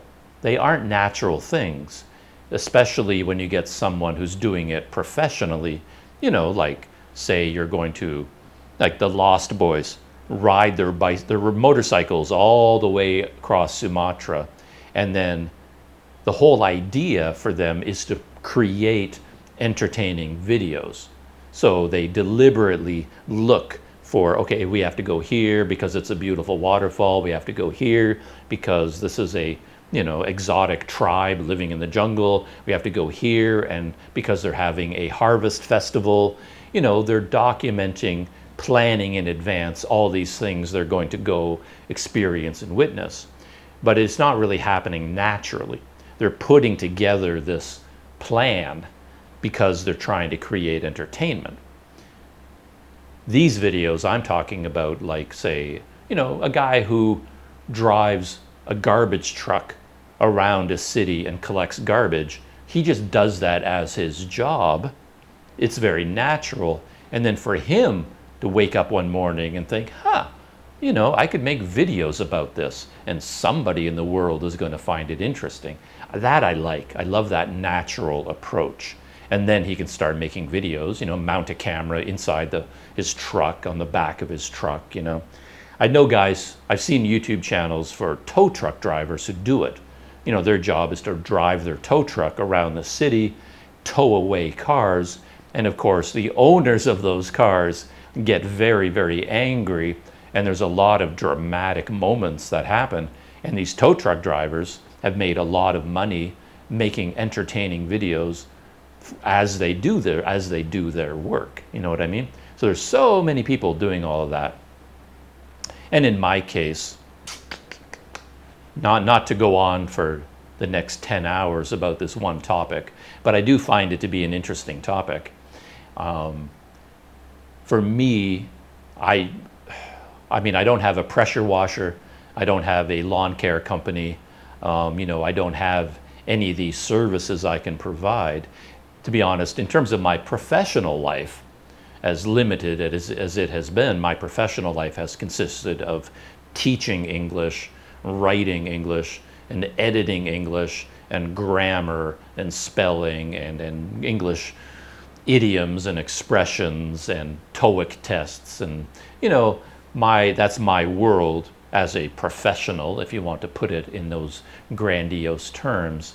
And so I do think, well, in terms of a service that I can offer to make an entertaining YouTube video, the only service at my disposal, and one that would kind of work in this part of the world, is teaching English, right? I could teach English for free in exchange for making a video about it.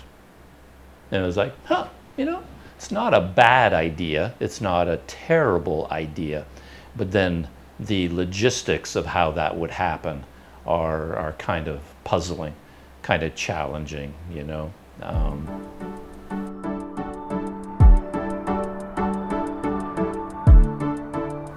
A rare pop culture segment. And the reason I'm feeling inspired to do a pop culture segment this morning is I started watching a new show that I really like. And I think more people should know about it, though a little bit of a caveat here.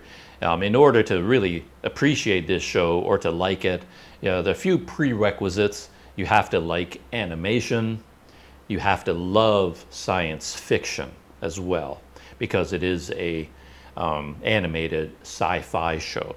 And it is called Scavengers Reign. And it is a relatively new show. What does it say here? I have a couple of notes about it. It was on HBO Max, and they announced the series in June 2022, 12 episodes in the first season, and it premiered on October 19th, 2023. So it's a brand new show called Scavengers Reign, as I said, and it is a adult, so yeah, it's not for kids, definitely not for kids. It would be very, very scary for kids, I think. And it is an adult animated science fiction drama created by two guys, I don't know anything about them, Joseph Bennett and Charles Huetner. And I guess it was based on a short that they did. These two guys put together an animated short, and it was quite popular. And then they took that basic idea and expanded it into an entire show. And I won't give away anything important about the show, but I think from the trailer, from the short, from anything you might have seen about it, you already know what it's about. It's basically a bunch of people who were in a spaceship, ran into trouble, and they had to abandon their spaceship, and they are now stranded on an alien world, and they have to survive on that world. And the star, just in terms of a story, great story, because it's a story of survival. All these people who were stranded on this alien world, they ended up separated. And I assume they were separated by vast distances, because for a long time in the show, they're just living individually. And then the show follows these separate individuals or groups of people who are trying to survive on this alien world. And then I'm only halfway through the season, but I assume in the second half, these separate groups start to come together, and then maybe the show will shift gears, and now they're trying to survive as a group, perhaps with new challenges. But so that's the story. The characters are interesting, the survival story, the adventure story, all of that is amazing. And that's all I need for it to be an entertaining show that I would like. But on top of that, they created an amazing world that they live in. The world building is on another level. So basically, this planet has a highly developed ecosystem.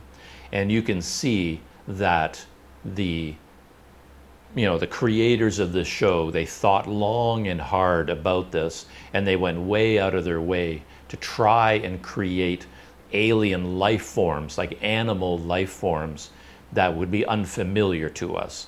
They tried to think, okay, these are all the animals we have on Earth, but on an alien world, what could develop there? And let's try and push the envelope and come up with, life forms, organic systems and ecosystems that are completely alien and dangerous.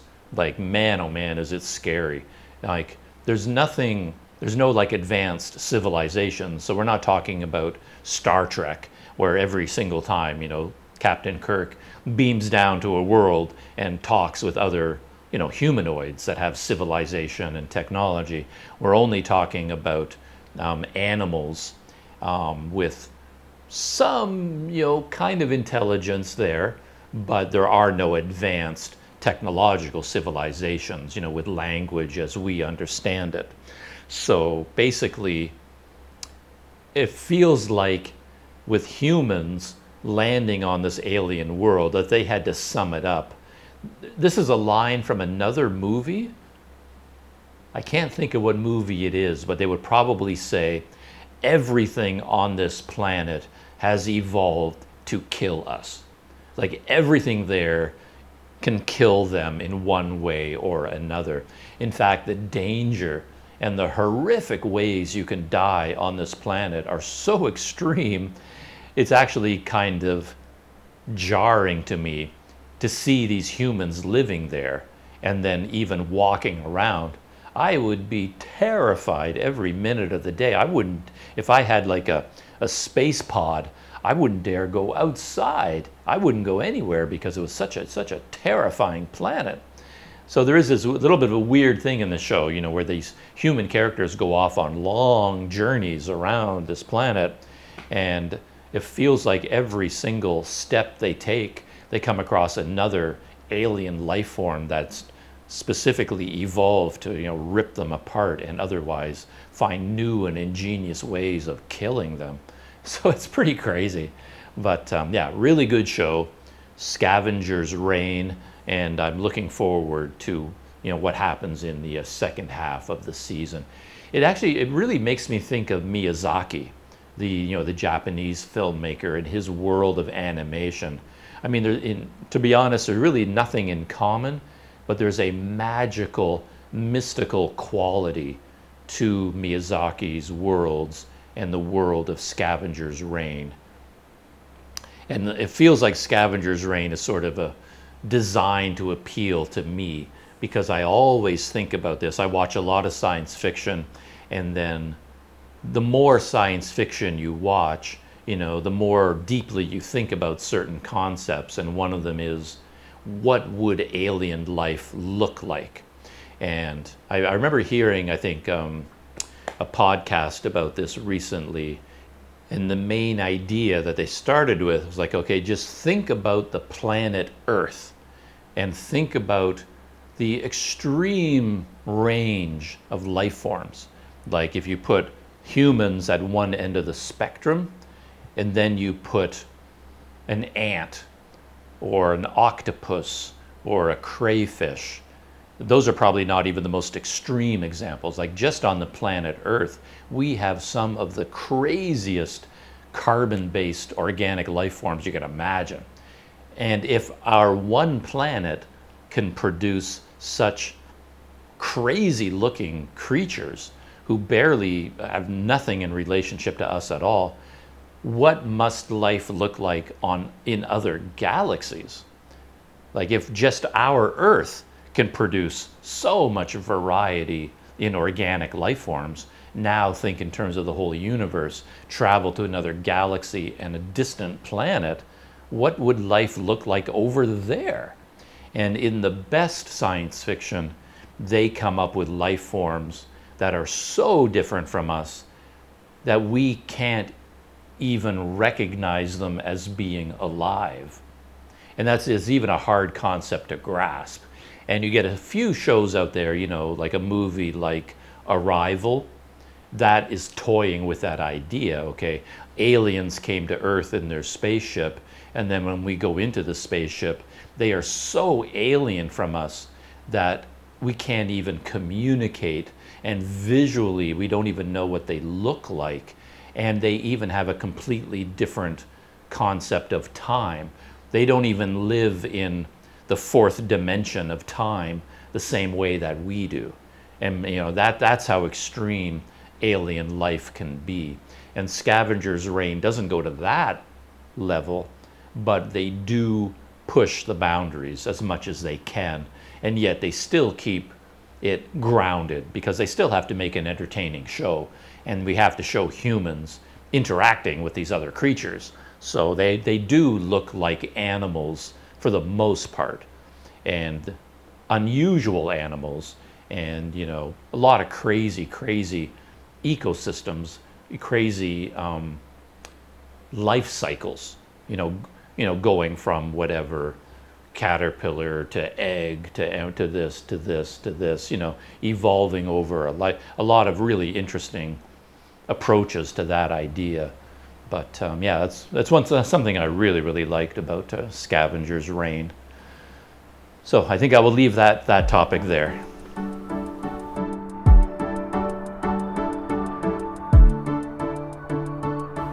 One more show that I've been watching, and I enjoyed it quite a bit, was called Poker Face. I mentioned it earlier, but I finished the series. Stars Natasha Lyonne. Natasha Lyonne. I really enjoy her in everything she does. Yeah, Natasha Lyonne has been in everything. I won't even go over the movies that she's been in. There are just too many of them. She's been in everything. A little bit in the movie world, perhaps a bit of a character actor. And those are my favorite actors. I far prefer character actors over like stars, movie stars. I love a good character actor.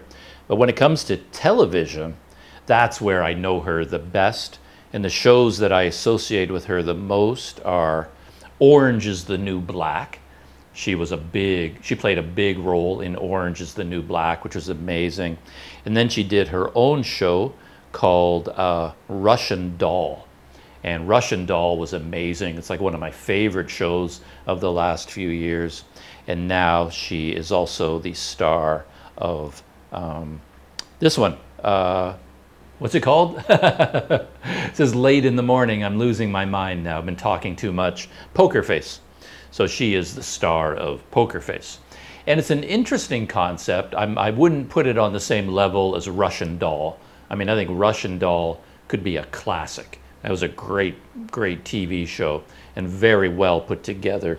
Poker Face is a little bit based on a gimmick and maybe kind of a genre type of show.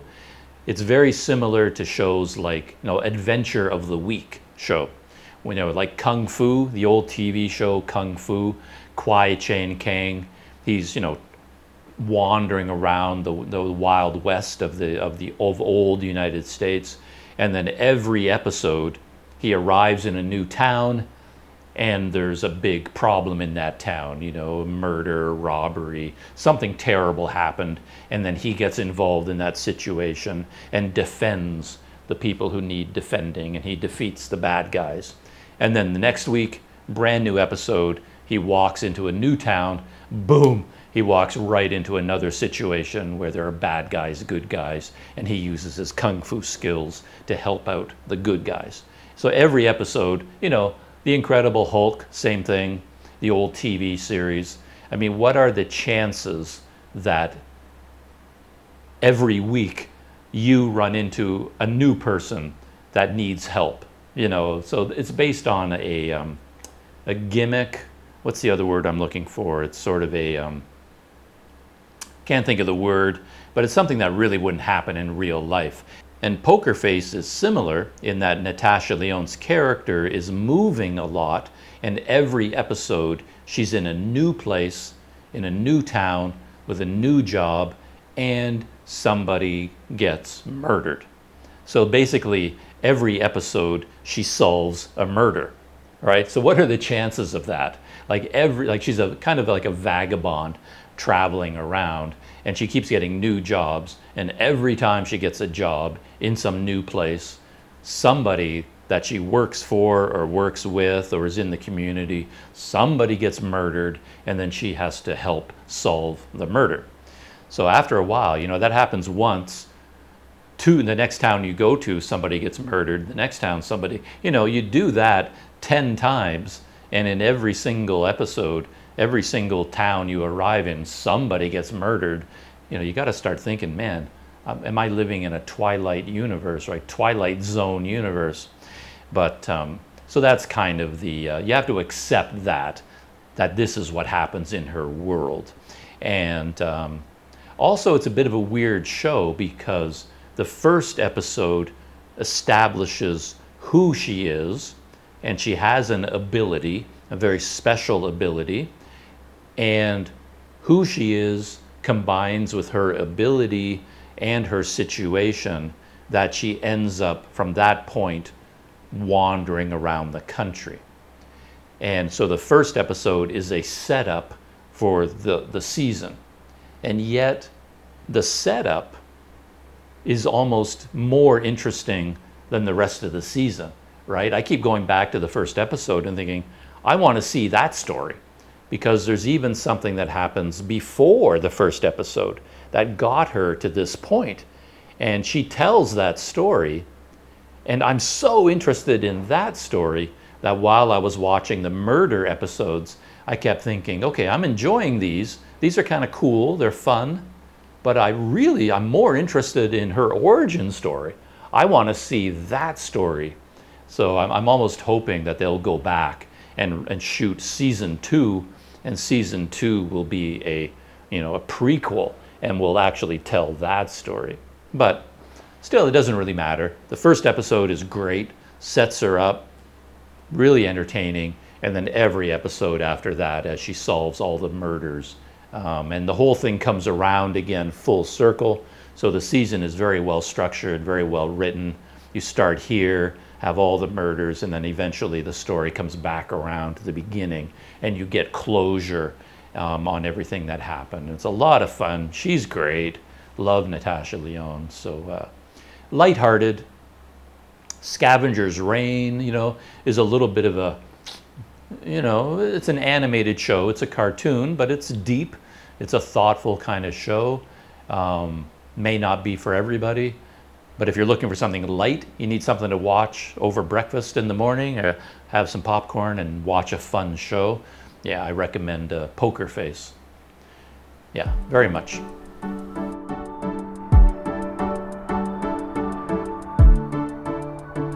All right, winding down behind the scenes for this morning. I talked about a lot of things that I didn't think I was going to talk about. At the beginning, I was talking about, all the techniques for video editing, and one of the techniques was keeping a notepad open all the time, so that every time you have an idea, you're editing and you just record a note. I do the same thing for these behind the scenes videos, where I have a BTS notepad open all the time. And every time I have an idea, like I'm listening to a podcast, oh, that's an interesting story, I'll just write it down. And I'm watching a TV show, oh, interesting. I watch a YouTube video. So I basically have a BTS notepad open all the time. And then of course, when I'm recording a BTS video, I have some notes, things that I knew I wanted to talk about, and I try to have them structured into sort of like opening thoughts, and then Planet Doug video editing and technology and YouTube stories and pop culture update and things like that, random thoughts, pet peeves, whatever category my thoughts pop into. And then I have kind of a rough outline, for the things that I want to talk about. So yeah, I do find that quite helpful, keeping that notepad, especially for video editing. I find more and more it's important to do that. And yeah, I find that to be a pretty good technique. And I guess the rest of today, I'm going to start off with some lunch, get something to eat, and then I'm going to dive back into editing the M-Burger video, the epic video about perhaps the best gourmet burger in all of Medan. Certainly one of the best burgers I've ever had. So yeah, hopefully that goes smoothly. All right, that's it. Shutting down behind the scenes for this morning, and I'll see you in the next one.